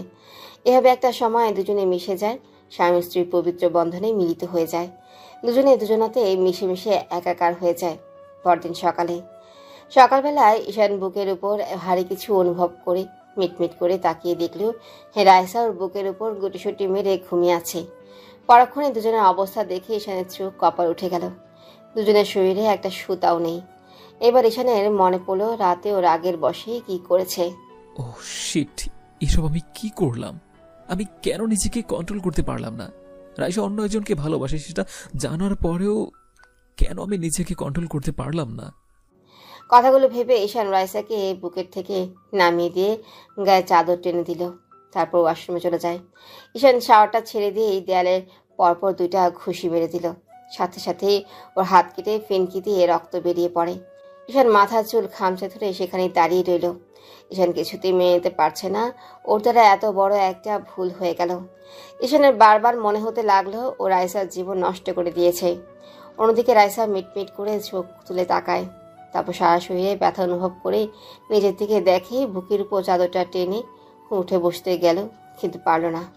পুরো শরীর ব্যথায় বিষ হয়ে আছে রাইসার। উঠতে ব্যর্থ হয়ে আবারও শুয়ে পড়ে। রাইসা উঠে বসার শক্তিটা পর্যন্ত শরীরে নেই, তারপরও অনেক কষ্টে উঠে বসে। রাতের কথা মনে পড়তেও ফুপিয়ে কান্না করে দেয়। ঠিক তখনই ঈশান ওয়াশরুম থেকে বেরিয়ে আসে। রাইসা কান্না করছে, ও কেন জানি রাইসার চোখের দিকে তাকাতেই পারছে না। ঈশানের ভেতরে একটা অপরাধ বোধ কাজ করছে, যার জন্য রাইসার সাথে ঈশান কোনো কথাই বলতে পারল না। কোনো রকমে রেডি হয়ে বেরিয়ে পড়ে। ঈশানের এমন ইগনোর করে চলে যাওয়াতে রাইসা যেন আরো কষ্ট পেল। রাইসা ভেবেছিল ঈশান হয়তো এখন ওকে অন্তত একটা সরি বলবে, হয়তোবা বলবেই ওকে অনেক বেশি ভালোবাসে ঈশান। এই কয়েকদিনে রাইসা ঈশানের প্রতি অনেকটাই দুর্বল হয়ে পড়েছে। রাইসা বিছানার চাদরটা শরীরের সাথে জড়িয়ে নিয়ে ওয়াশরুমে চলে যায়, তারপর প্রায় 1 ঘন্টা ধরে শাওয়ার নিয়ে বেরিয়ে আসে। আয়নার সামনে দাঁড়িয়ে নিজেকে দেখে অবাক হয়ে যায়। রাইসার শরীরে এমন কোনো অংশ নেই যেখানেই ঈশানের দেওয়া কামড়ের দাগ নেই। শরীরের প্রায় প্রতিটা অংশে ঈশানের দেওয়ার স্পর্শগুলো বোঝা যাচ্ছে, আর ঠোঁট জোড়া ফুলে গেছে। শরীরের এমন বেহাল অবস্থা দেখে রাইসা ভাবল এভাবে যদি বাইরে যায় তাহলে আব্বু আম্মু সন্দেহ করবে। রাইসা অনেক ভেবে একটা লং স্লিভের ড্রেস পরে নিল, তারপরও রাইসার ঘাড়ে আর গলার দাগগুলো দেখা যাচ্ছে। তাই রাইসা একটা ওড়না দিয়ে মাথায় ঘোমটা দিয়ে ভালোভাবে সবটা ঢেকে নিল। তারপর নিচে যেতেই ঈশানের আম্মু রাইসার দিকে কেমন করে যেন তাকিয়ে রইল। তারপর রাইসার কাছে এসে ওর কপালে হাত দিতেই চমকে যায় আর বলে, এ কি মামনি, তোমার শরীর তো জ্বরে পুড়ে যাচ্ছে, তুমি নিচে এলে কেন? এখনই উপরে গিয়ে রেস্ট নাও, আমি ব্রেকফাস্ট উপরে পাঠিয়ে দিচ্ছি। আরে না না আম্মু, আমি ঠিক আছি, কিছু হয়নি আমার, তুমি ব্যস্ত হও না। তোমাকে একদম পাকনামো করতে হবে না, আমি যেটা বলেছি সেটা চুপচাপ শোনো, উপরে যাও। রাইসা কিছু না বলেই উপরে চলে যায়। সারাদিন এভাবেই কেটে গেল। ঈশান আর বাসায় ফেরেনি। একদিকে রাইসা প্রচণ্ড অসুস্থ হয়ে পড়েছে, তারপরও ঈশানের কোনো খোঁজ নেই। একদিকে আব্বু আম্মু রাইসাকে নিয়ে বেশ টেনশনে আছে, আরেকদিকে ঈশানের কোনো খোঁজ নেই। দুইটায় দিন ঈশানের কোনো খোঁজ নেই। 3 দিনের মাথায় ঈশান আম্মুকে কল করে জানায় ও দেশের বাইরে আছে বিজনেসের জন্য। রাইসাকে আম্মু কথাটা জানাতে গেলেই ঈশান ফোনটা কেটে দেয়। এই কয়েকটা দিনে রাইসা ঈশানকে অনেক বেশি মিস করছে। রাইসা একটাবার ফোন করতে পারছে না, কারণ ওর ফোনটা ঈশান ভেঙে দিয়েছে। লজ্জার কারণে ও আম্মুর কাছে বলতেও পারছে না। এভাবে অস্থিরতার মাঝেই 2টা মাস কেটে যায়। এই 2 মাসের ভেতর ঈশান একটাবার রাইসার খোঁজ নেয়নি। রাইসা অনেক চেষ্টা করার পরেও ঈশানের সাথে একটাবারও কথা বলতে পারেনি, যার জন্য রুমের মধ্যে মন মারা হয়ে বসে থাকে। আজকেও তার ব্যতিক্রম হলো না। রাইসা মুখ ভার করে বসে আছে। এর মাঝেই আম্মু এসে বলে, মামনি, এভাবে আর কতদিন মন মরা হয়ে বাসায় বসে থাকবে? ভার্সিটিতেও তো যা বন্ধ করে দিয়েছো। এভাবে চলতে থাকলে এক্সামে ভালো করবে কিভাবে? আমি বলি কি মামনি, তুমি ভার্সিটিতে যাও, ফ্রেন্ডসদের সাথে আড্ডা দাও, দেখো তাতে ভালো লাগবে। ঈশান চলে আসবে, আর তো মাত্র কয়েকটা দিন। এভাবে মন খারাপ করে রাখলে আমাদের খারাপ লাগবে না বলো? আম্মুর কথা শুনে রাইসা কিছু বলল না, শুধু মাথা নেড়ে হ্যাঁ সূচক উত্তর দেয়। আম্মু আরও কিছুক্ষণ ওর সাথে কথা বলি, ওকে বুঝিয়ে চলে যায়। রাইসাও ভাবলো হয়তো ভার্সিটি গেলেই মনটা কিছুটা হলেও ভালো হবে, তাই তো বেশি কিছু না ভেবে ভার্সিটিতে চলে আসে। আর সেটাই হয়তো রাইসার জীবনের সব থেকে বড় ভুল ছিল। রাইসা ভার্সিটিতে এসেই রুদ্রনীলকে কোথাও দেখতে না পেয়ে খুঁজতে লাগলো। তারপর জানতে পারলো রুদ্রনীলও গত 2টা মাস ভার্সিটিতে আসেনি। রাইসা অবাক হয়ে যায় আর বেশ চিন্তায় পড়ে যায়। রাইসার কোনো ভাই নেই, তাই রুদ্রনীলকে নিজের ভাই বলে মনে করে। রুদ্রনীলের সাথে কথাবার্তা বলেও মানসিকভাবে শান্তি পায়, মন হালকা হয়ে যায়। রাইসা ভার্সিটিতে এসেছিল রুদ্রনীলের জন্য। ভেবেছিল ওর সাথে একটু সময় কাটালে হয়তো ঈশানকে ভুলে থাকতে পারবে, মন খারাপের কারণটা দূর হবে। কিন্তু এখানে এসে যখন শুনল রুদ্র 2 মাস ভার্সিটিতে আসেনি, তখন অনেক চিন্তায় পড়ে গেল। রুদ্রনীলের আবার কিছু হলো না তো? রাইসাকে ভার্সিটিতে ঢুকতে দেখে কোথা থেকে আকাশ ছুটে এসে ওর সামনে দাঁড়ায় আর বলে, আল্লাহ গো, এতদিন কোথায় ছিলেন ম্যাডাম আপনি? জানেন, আমি আপনার আর রুদ্রের চিন্তায় শেষ হয়ে যাচ্ছিলাম। আপনারা দুজনে আমাকে ফ্রেন্ড বানিয়েছেন, কিন্তু কোনো কিছুই আমার সাথে শেয়ার করেন না, শুধু আমাকে টেনশনে রাখেন। আপনার খোঁজ খবর কোনো মতে নিতে পারছিলাম না, কারণ আপনার অ্যাড্রেসটাই তো আমি জানি না, কিন্তু তোমার রুদ্রের খোঁজ জানতে পেরেছি। আকাশের মুখে রুদ্রনীলের কথাটা শুনে রাইসার মনটা অনেক ভালো হয়ে গেল। ও খুশি হয়ে প্রশ্ন করল, কি তুমি রুদ্রনীলের খোঁজ জানো? কোথায় আছে ও? ভালো আছে তো? সুস্থ আছে তো? কিছু হয়নি তো ওর? রাইসার এমন দ্বারা কথা শুনে আকাশের মুখটা কালো হয়ে গেল। ও বলল, দোস্ত, রুদ্রনীলের কন্ডিশন অনেক সিরিয়াস। ওর কার অ্যাক্সিডেন্ট হয়েছে, হসপিটালে আইসিইউতে অ্যাডমিট আছে। কি কি কি কি বলছিস তুই এসব? তোর তোর মাথা ঠিক আছে? রুদ্রনীলের অ্যাক্সিডেন্ট হয়েছে মানে? ও ও কোথায় আছে তুই জানিস? প্লিজ আমাকে ওর কাছে নিয়ে চল, প্লিজ প্লিজ আমাকে নিয়ে চল। তুই উত্তেজিত হোস না, আমি তোকে নিয়ে যাব, তাও একটু শান্ত হ। এত হাইপার হলে তুই নিজেও অসুস্থ হয়ে পড়বি। আগে তুই শান্ত হ, তারপর চল আমার সাথে, আমি তোকে নিয়ে যাচ্ছি। তুই তুই এসব কথা বাদ দে, আমি ঠিক আছি, তুই আমাকে নিয়ে চল প্লিজ। আচ্ছা চল তাহলে আমার সাথে। আকাশ রাইসাকে নিয়ে বেরিয়ে পড়ে। যাওয়ার আগে কাউকে একটা টেক্সট পাঠিয়ে দেয় আর মনে মনে একটা ডেভিল স্মাইল দেয়। ওরা একটা গাড়ির সামনে আসলে রাইসা অবাক হয়ে যায়। তারপরেও আকাশের জোড়াজড়িতে উঠে পড়ে। কি হলো? আমরা এই প্রাইভেট কারে উঠলাম কেন? একটা সিএনজিতে উঠলেই তো হতো। রাইসার দিকে তুই নজর দিস না তো, তুই শুধু পৌঁছতে পারিস কিনা সেটা দেখ। রাইসার কিছু না বলে চুপচাপ গাড়ি জানালা দিয়ে বাইরের দিকে তাকিয়ে রইল। গাড়িটা চলছে আপন গতিতে। তারপর গাড়িটা একটা নির্জন রাস্তা দিয়ে যাওয়ার সময় হঠাৎ গাড়ির সামনে কালো একটা গাড়ি এসে থামে। ওই গাড়ি থেকে কিছু মাস্ক পরিহিত গার্ডস নেমে আসে। তারপর গার্ডসগুলো নেমে রাইসাদের গাড়ি ড্রাইভারের মাথায় রিভলভার ঠেকিয়ে, এমনকি আকাশের মাথায় ও রিভলভার ঠেকায়। রাইসা ভয়ে অস্পষ্ট কণ্ঠে বলে, আরে আপনারা কারা? আমাকে কোথায় নিয়ে যাচ্ছেন? ছেড়ে দিন আমাকে, ভালো হবে না কিন্তু, আমাকে ছেড়ে দিন বলছি। আকাশ আমাকে বাঁচা, ওরা আমাকে নিয়ে যাচ্ছে। আকাশ কি করবে? ওর মাথায় রিভলভার ধরে রেখেছে একটা গার্ডস, তাই ও আর আটকাতে পারলো না। লোকগুলো রাইসাকে তুলে নিয়ে চলে গেল। অন্যদিকে ঈশান আজ দেশে ফিরেছে।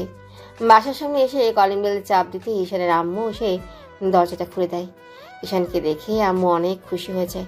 কিন্তু অভিমানে মুখ ফিরে সেটা দেখেই ঈশান বলে, আম্মু কথা বলবেন আমার সাথে? না, আমি কারোর আম্মু না। তুই আমার সাথে কথা বলবি না। তোর জন্য বাচ্চা মেয়েটা না খেয়ে না ঘুমিয়ে রাত দিন এক করে অসুস্থ হয়ে পড়েছে। আজকে অনেক বুঝিয়ে শুনিয়ে ভার্সিটিতে পাঠিয়েছি, একটাবার মেয়েটার খোঁজ নিসনি? মেয়েটা তোর জন্য সারা রাত কান্না করে। মুখে না বললে কি হবে, আমি ওর চোখের ভাষা বুঝতে পারি। মেয়েটা তোকে এত ভালোবাসে, আর তুই মেয়েটাকে এত অবহেলা করিস। ঈশান, সময় থাকতে ভালোবাসার মানুষটাকে মূল্য দাও, না হলে হারিয়ে গেলে আফসোস করে লাভ হবে না। কথাটা বলেই আম্মু ভেতরে গিয়ে সোফায় বসে পড়ে। আর আম্মুর মুখে এরকম কথা শুনে ঈশানের বুকের ভেতরটা ধক করে ওঠে। কোনো কিছু হারিয়ে ফেলার তীব্র যন্ত্রণা শুরু হয়ে যায়। তাহলে কি ঈশান রাইসাকে হারিয়ে ফেলবে? কথাটা ভাবতে ঈশানের দম বন্ধ হয়ে আসে। ঈশান আম্মুর পেছনে ভেতরে এসে আম্মুর পাশে বসে হাত ঘড়ি দেখে বলল, আম্মু, ইউনিভার্সিটির সময় তো শেষ হয়ে গেছে, এখনো রাইসা আসেনি। আমি তো ভুলে গেছিলাম তুই কলিং বেল দিয়েছিলি। আমি মনে করেছিলাম রাইসা এসেছে, ওই জন্য তো ছুটে গিয়েছিলাম। মেয়েটা এখনো তো বাসায় আসলো না। আমি সেই কখন থেকে চিন্তায় চিন্তায় পাগল হয়ে যাচ্ছি। মানে রাইসা এখনো বাড়িতে ফিরেনি, আর সেটা তুমি এখন বলছো আমাকে? আমি তো বলতে চেয়েছিলাম, কিন্তু তোর সাথে কথা বলতে তো ভুলে গিয়েছিলাম। কথাটা বলে আম্মু মাথাটা নিচু করে নেয়। ঈশান আর কিছু না বলেই হন হন করে গাড়ি নিয়ে বেরিয়ে পড়ে ভার্সিটির উদ্দেশ্যে। ভার্সিটিতে আসতেই দেখলো পুরো ভার্সিটি ফাঁকা, কেউ নেই। ভার্সিটি অনেকক্ষণ আগেই ছুটি হয়ে গেছে। ঈশান ওয়াচম্যানকে জিজ্ঞেস করতে বললেন, ম্যাম তো ভার্সিটিতে ঢুকেছিল, বাট ক্লাস তো করেনি। ম্যাম তো অনেক আগেই বেরিয়ে গেছে। বেরিয়ে গেছে মানে? কোথায় গেছে ও, আর কার সাথে গেছে? আর আপনি কিছু দেখেননি? স্যার, ম্যামকে আকাশ স্যারের সাথে বেরিয়ে যেতে দেখছিলাম। উনি একটা প্রাইভেট কারে উঠে গেল, আর কিছু জানি না তো। ওয়াচম্যানের কথা শুনে ঈশান কি বলবে বুঝে উঠতে পারল না। ঈশান ভাবছে রাইসা ওর প্রেমিকের সাথে পালিয়ে গেছে। এটা ভাবতে ঈশানের মনটা অনেক খারাপ হয়ে গেল। ঈশান ভাবছে হয়তো ওর জন্য এই সব সমস্যা, সবকিছু ওর জন্যই হচ্ছে। ও না থাকলে হয়তো রাইসা ভালো থাকবে।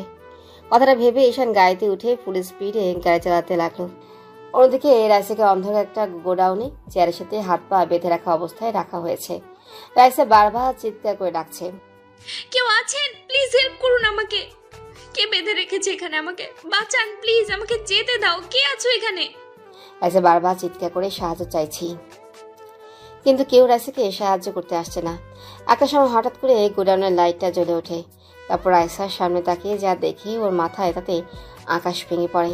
ও বিশ্বাসই করতে পারছে না যে ও এই মানুষগুলোকে দেখছে। রাইসার সামনে দাঁড়িয়ে আছে নীলা আর আকাশ, মুখে ওদের শয়তানি হাসি।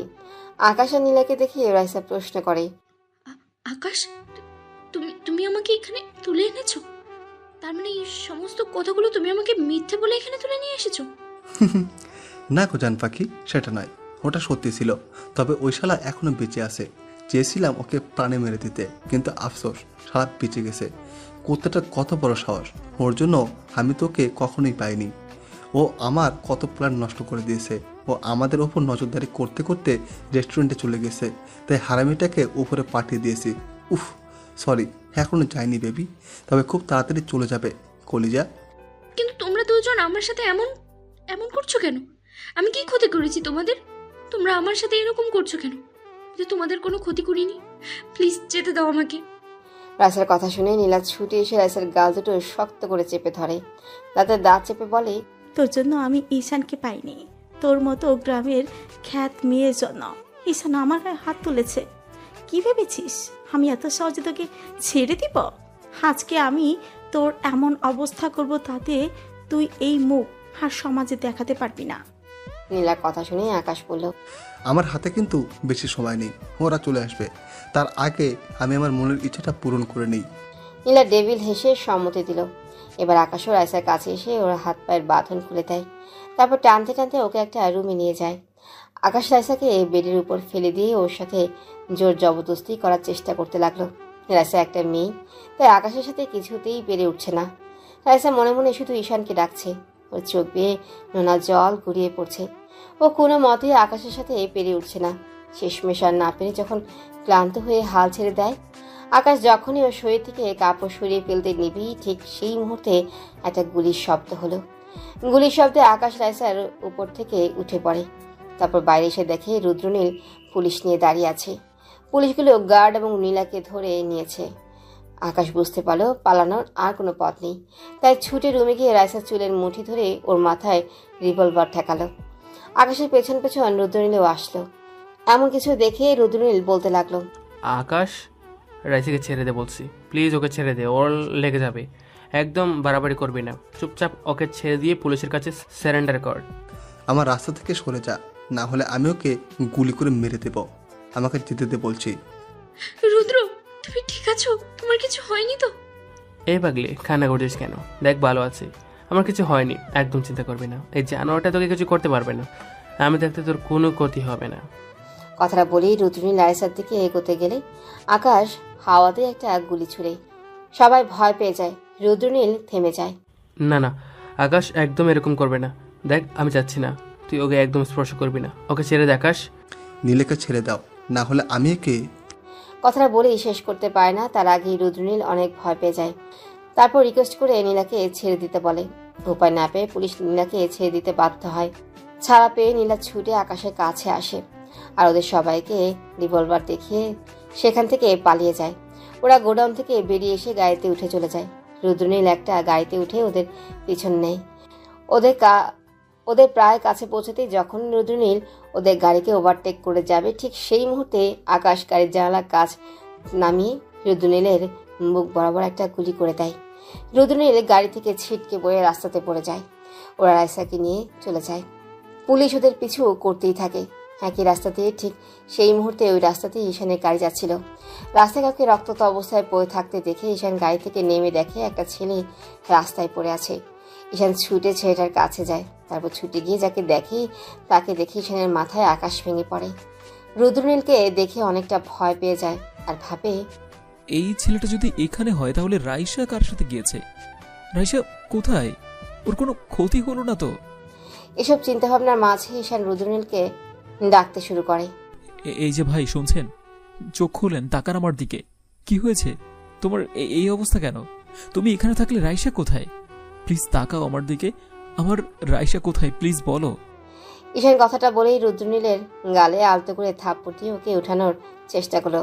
রুদ্রনীল অনেক কষ্টে চোখ খুলে ঈশানকে দেখে একটা স্বস্তি নিঃশ্বাস ফেলে। হাসার চেষ্টা করলো আর বলল, ভাইয়া আপনি এসেছেন, রাইসাকে বাঁচান, ওরা রাইসাকে মেরে ফেলবে। রুদ্রনীলের কথা শুনে ঈশান অস্থির হয়ে পড়ে। জিজ্ঞেস করে, মেরে ফেলবে মানে? কে, কোথায়, কারা নিয়ে গিয়েছে রাইসাকে? ও তো তোমার কাছে চলে এসেছিল। রাইসা আর তুমি না একে অপরকে ভালোবাসো? তাহলে কে নিয়ে গেল রাইসাকে, আর কে ওর ক্ষতি করতে চায়?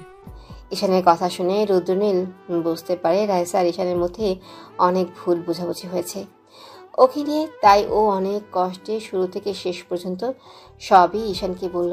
ঈশান বুঝতে পারল রুদ্রনীল আর রাইসার বন্ধুত্ব হয়েছিল, আর ও কীভাবে রাইসাকে এতদিন আগলে রেখেছিল। তারপর আকাশ আর নীলার সেদিন রেস্টুরেন্টের সমস্ত ঘটনাটাও ঈশানকে বলল। সব শুনে ঈশান যেন পাথর হয়ে গেছে। ও নিজের অজান্তে কত বড় ভুল করেছে সেটা এখন বুঝতে পারছে। ও কখনো নিজেকে ক্ষমা করতে পারবে না। ঈশানকে সব এক মনে ভাবতে দেখে রুদ্রনীল বলল, ভাইয়া ভুল বোঝাবুঝির সমাধান পরও করা যাবে। আপনি প্লিজ এখন রাইসাকে বাঁচান, না হলে ওরা রাইসাকে মেরে ফেলবে। কিছু একটা হয়ে যাওয়ার আগে রাইসাকে বাঁচান।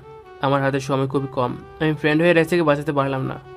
রুদ্রনীলের কথা শুনে ঈশান বলল, না ভাই, তোমার কিচ্ছু হবে না। আমি তোমার কিচ্ছু হতে দেব না। তোমাকে আমি এখনই হসপিটালে নিয়ে যাব। না ভাইয়া, আমার হাতে সময় নেই, আপনি রাইসাকে বাঁচান। আমার কোনো বোন নেই, তাই রাইসাকে আমি বোনের মতো ভালোবাসি। ভাই আমি মারা গেলে কিছু হবে না, কারণ আমি একটা এতিম। আমি রাইসাকে মিথ্যা বলেছিলাম, কারণ আমি করোনা চাই না। আপনি রাইসাকে বাঁচান। আমি কথাটা বলেই রুদ্রনীল একটা দীর্ঘশ্বাস ফেলল। রুদ্রনীল আর কথাই বলছে না। ঈশান রুদ্রনীলের পালস চেক করতেই বুঝতে পারল ও আর বেঁচে নেই।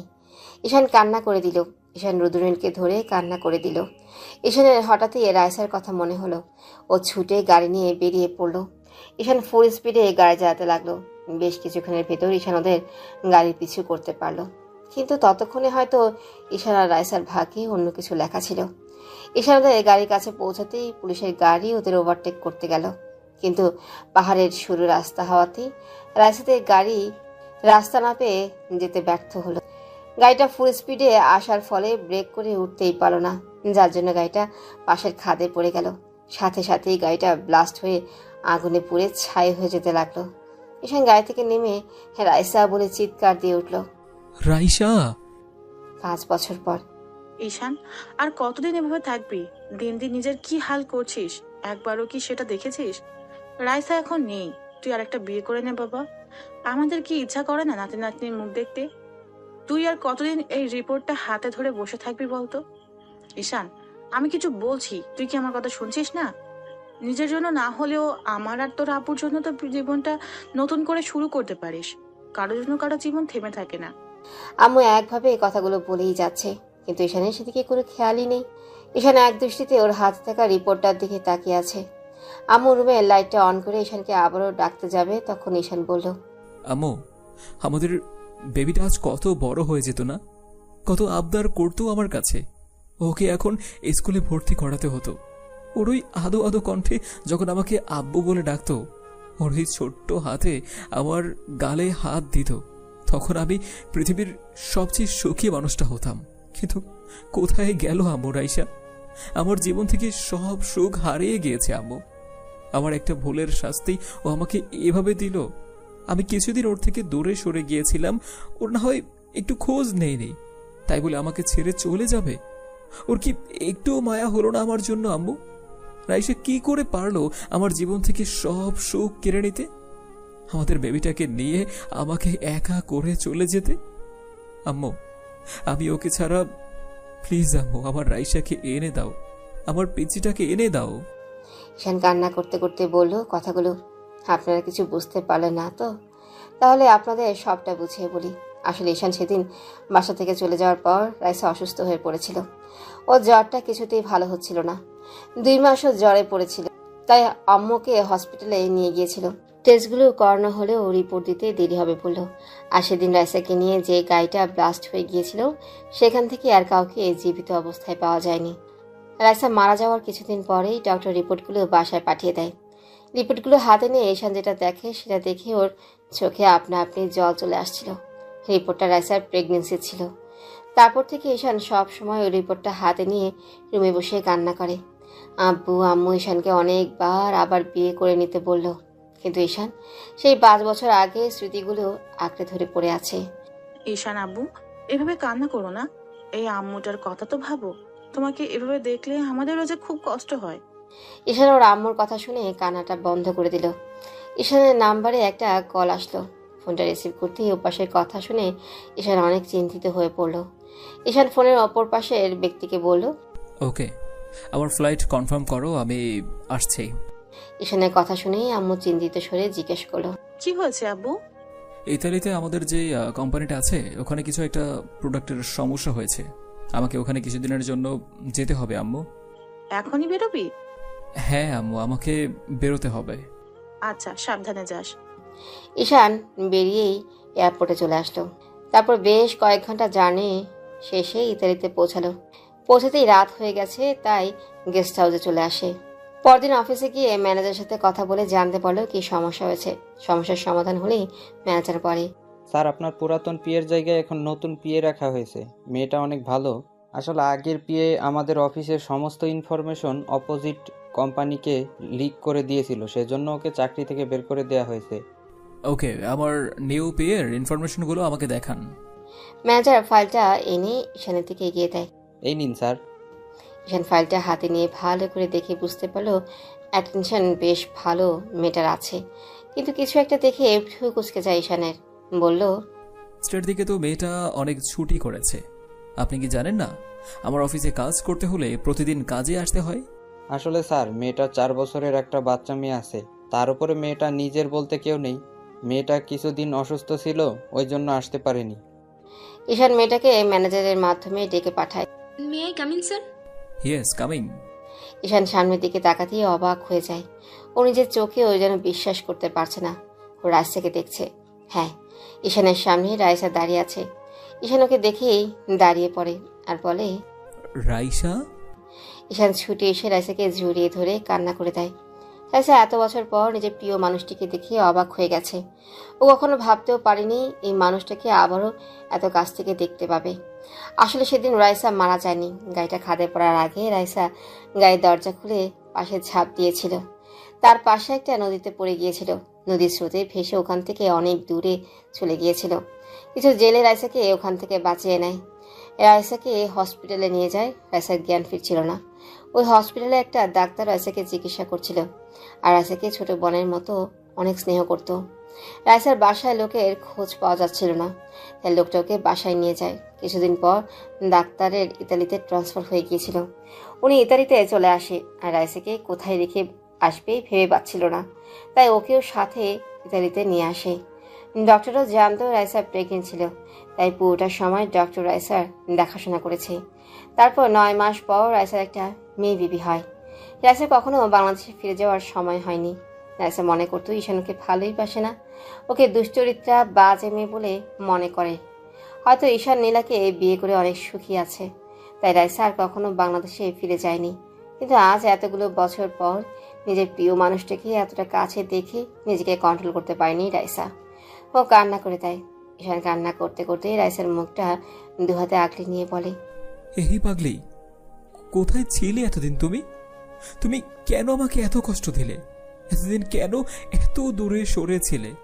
তুমি জানো আমি এই কয়টা বছর বেঁচে থেকেও মরে গিয়েছিলাম। তোমাকে আমি আর দূরে যেতে দেব না। আমার ছোট্ট একটা ভুলের জন্য এত বড় শাস্তি তুমি আমাকে দিলে। আমাকে একটাবার নিজের ভুলের জন্য সরি বলার একটা সুযোগও দিলে না। আমি তো এতগুলো দিন মনে করেছিলাম তুমি হয়তো আর নেই, কারণ আকাশের গাড়িটা ব্লাস্ট হয়ে গিয়েছিল আর তুমি ওই গাড়িতেই ছিলে। কিন্তু তুমি বেঁচে আছো সেটা জানতামই না। আমি আর তোমাকে কোথাও যেতে দেব না। পাগলি, তুমি আমার সাথে চলো। রাইসা তখন কান্না করলে এবার ঈশানকে সজোরে ধাক্কা দিয়ে নিজের থেকে দূরে সরিয়ে দেয় আর বলে, দূরে থাকুন আমার থেকে, একদম আমার কাছে আসবেন না। আমি আপনার কেউ না, আর না আপনি আমার কেউ। আমি আপনার সাথে কোথাও যাব না। রাইসা, কি বলছো কি তুমি এসব? তুমি কি ভুলে গেছো তুমি আমার বউ? না না, আমি কিছুই ভুলিনি। আমার সবই মনে আছে, তাই আমি আপনার সাথে আর যেতে চাই না। আপনার জন্য এটাই ভালো হবে, আপনি আমার থেকে দূরে থাকুন, নাহলে আমাকে হ্যারাসমেন্টের অপরাধে আপনার নামে আমি রিপোর্ট করব। কথাটা বলে রাইসা ক্যাবিন থেকে দৌড়ে বেরিয়ে গেল। ঈশান রাইসার পেছন পেছন বেরিয়ে আসে। রাইসা অফিস থেকে বেরিয়ে একটা ট্যাক্সিতে উঠে পড়ে। ঈশানও নিজের গাড়ি করে রাইসার পেছন করতে থাকে। ঈশান বারবার হর্ন দিচ্ছে রাইসার ট্যাক্সিটা থামানোর জন্য। একটা সময় ট্যাক্সিটা অন্য একটা রাস্তা দিয়ে বেরিয়ে চলে গেল। তখন ঈশান আর সামনের দিকে খেয়াল করে না, যার ফলে সামনে থেকে আসা বড় একটা গাড়ি ঈশানের গাড়িতে ধাক্কা মেরে দেয়। সাথে সাথে পুরো পরিবেশ স্তব্ধ হয়ে যায়। কিছুক্ষণের ব্যবধানে সব কেমন পাল্টে গেল। হসপিটালে আইসিইউর বাইরে রাইসা বসে আছে। তারপর একটা সময় তার মনে হতে লাগলো ওই আল্লাহর কাছে ওই মানুষটার প্রাণ ভিক্ষা চাইবে। রাইসা অজু করে 2 রাকাত নফল নামাজ আদায় করে নেয়। তারপর মোনাজাতে ঈশানের জন্য কান্নাকাটি করে। রাইসা কান্নাকাটি করছিল। ঠিক তখনই একটা নার্স এসে বলে অপারেশন সাকসেসফুল হয়েছে। একটু পর ঈশানকে ক্যাবিনে শিফট করা হবে। তখন রাইসা দেখা করতে যাবে। রাইসা ছুটে ঈশানের ক্যাবিনের সামনে যায়। তারপর বেশ কিছুক্ষণ পর ঈশানকে ক্যাবিনে শিফট করা হলে রাইসা ভেতরে আসে।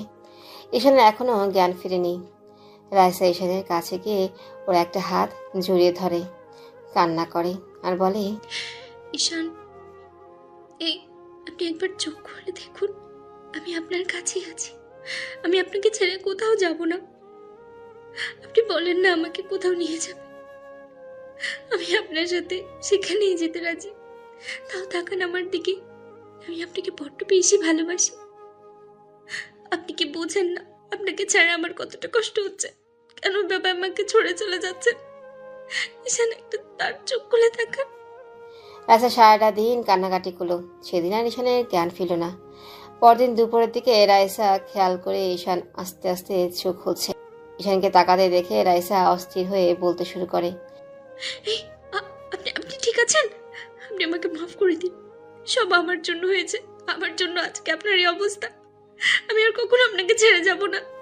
কথাগুলো বলেই রাইসা কান্না করতে লাগলো। কিন্তু ঈশান রাইসার সাথে কথা বলছে না। ও শুধু ফেল ফেল করে রাইসার দিকে তাকিয়ে আছে। আপনি আমার সাথে কথা বলছেন না কেন? প্লিজ কথা বলেন না একটু আমার সাথে। আমি একটা খারাপ লোক, আমার সাথে কথা বলতে হবে না। আপনি এখান থেকে চলে যান। আমার মতো একটা খারাপ মানুষের সাথে আপনাকে থাকতে হবে না। আমি আপনাকে মুক্ত করে দিলাম। এই খারাপ মানুষটা আর কখনো আপনাকে বিরক্ত করবে না, আপনার রাস্তাতেও আসবে না। আপনি চলে যান, এখান থেকে চলে যান। এই খারাপ মানুষের সামনে আছেন কেন? হ্যাঁ, কেন আসছেন? আপনার ভয় লাগছে না এই খারাপ মানুষটা যদি আপনার কোনো ক্ষতি করে দেয়? ঈশানের কথা শুনে রাইসা ওর একটা হাত জড়িয়ে ধরে কান্না করে বলে, প্লিজ আমাকে ক্ষমা করে দিন, আমার ভুল হয়ে গেছে, আমি আর কখনো এমন করবো না। রাইসা প্রচন্ড পরিমাণে কান্না করতে লাগলো। তারপরে ঈশান কথা বলল না, তাই রাইসা বলল, আচ্ছা ঠিক আছে, আপনি যেহেতু আমার সাথে কথা বলবেন না, আমাকে আর ফিরিয়ে নেবেন না, তাহলে আমি আর এই জীবন রেখে কি করব? আমি আজকে নিজেকে শেষ করে দিব। যেখানে আপনি আর আমাকে ভালোই বাসেন, সেখানে আমি কার আশা নিয়ে বাঁচব? রাইসা চলে যেতে গেলে ঈশান ওর এক হাত ধরে টান দিয়ে রাইসাকে নিজের উপরে ফেলে দেয়। ঈশান ব্যথা পেলেও কিছু বলল না, শুধু রাইসার কানের কাছে মুখ নিয়ে বলল, খুব সাহস বেড়ে গেছে না? আমাকে ছেড়ে যাওয়ার কথা বলা হচ্ছে, আবার মরে যাওয়ার কথাও বলা হচ্ছে। এখন আমি বেডে পড়ে আছি তাই তুমি বেঁচে গেলে, না হলে আমাকে ছেড়ে যাওয়ার অপরাধে, আমার মরার কথা বলার অপরাধে তোমাকে শাস্তি দিতাম। এমন শাস্তি দিতাম যে শাস্তির জন্য তুমি পাগল হয়ে যেতে। এমন শাস্তি দিতাম যে তুমি বারবার শুধু আমার কাছে এই শাস্তিটাই পেতে চাইতে। ঈশানের নেশা ভরা দৃষ্টির দিকে তাকিয়ে রাইসার কান্নাটা বন্ধ হয়ে গেল। রাইসার লজ্জা লাল, নীল, বেগুনি ইত্যাদি হতে লাগলো। ঈশান রাইসাকে এক হাত দিয়ে জড়িয়ে রেখেছে। ঠিক সেই মুহূর্তে ক্যাবিনের মধ্যে একটা পিচ্চি মেয়ে গুটি গুটি পায়ে এগিয়ে আসে। সাথে সাথে একজন ডক্টর। পিচ্চি মেয়েটা রাইসাকে বলল, আম্মু আম্মু, তুমি এই আঙ্কেলটার উপরে শুয়ে আছো কেন? আম্মু, আঙ্কেল বলল আমার বাবাই আছে, আজকে নাকি আমাকে বাবাইয়ের কাছে নিয়ে যাবে। আম্মু, আমার বাবাই কোথায়? আম্মু, আমার বাবাই আসেনি। সবার বাবাই আছে, সবাই ফাদার্স ডেতে তাদের বাবাইকে স্কুলে নিয়ে যায়, কিন্তু আমার বাবাই তো কখনোই স্কুলে আসলো না। আম্মু, আমার বাবাই কোথায়? আম্মু বলো না আম্মু। মেয়েটার কথা শুনে ঈশান রাইসা দুজনেরই পিঠটার দিকে হাত বাড়িয়ে দিল। মামুনি, কে বলেছে তোমার বাবাই নেই? দেখো, এই তো তোমার বাবাই। সত্যি আম্মু, এইটা আমার বাবাই? পিচিটা ছুটে গিয়ে ঈশানকে জড়িয়ে ধরে আর ঈশানকে বুকে জড়িয়ে নিয়ে কান্না করে দেয়। ঈশানকে কান্না করতে দেখে পিচিটা বলে, বাবাই, বাবাই তুমি কান্না করছো কেন? না মামনি, আমি কান্না করছি না তো। তোমাদের পেয়ে আমার চোখে আনন্দ অশ্রু চলে এসেছে। আমি আজকে আমার এই মামনিটাকে ফিরে পেয়েছি, তাহলে কান্না করতে পারি বলো? আচ্ছা বাবাই, তুমিও এখন আমাদের সাথে থাকবে তো? আমাদেরকে তোমার সাথে নিয়ে যাবে না বাবাই? সবার বাবাই তাদের প্রিন্সেসকে কত ভালোবাসে, কিন্তু তুমি আমার সাথে দেখাই করো না। হ্যাঁ মামুনি, নিয়ে যাব তো। তোমার দাদু দিদা তোমাকে দেখলে অনেক খুশি হবে। তোমার দিদা তো তোমার জন্য অনেক কান্না করে, শুধু বলে তার পিচ্চি দাদুনিকে কখন নিয়ে যাব।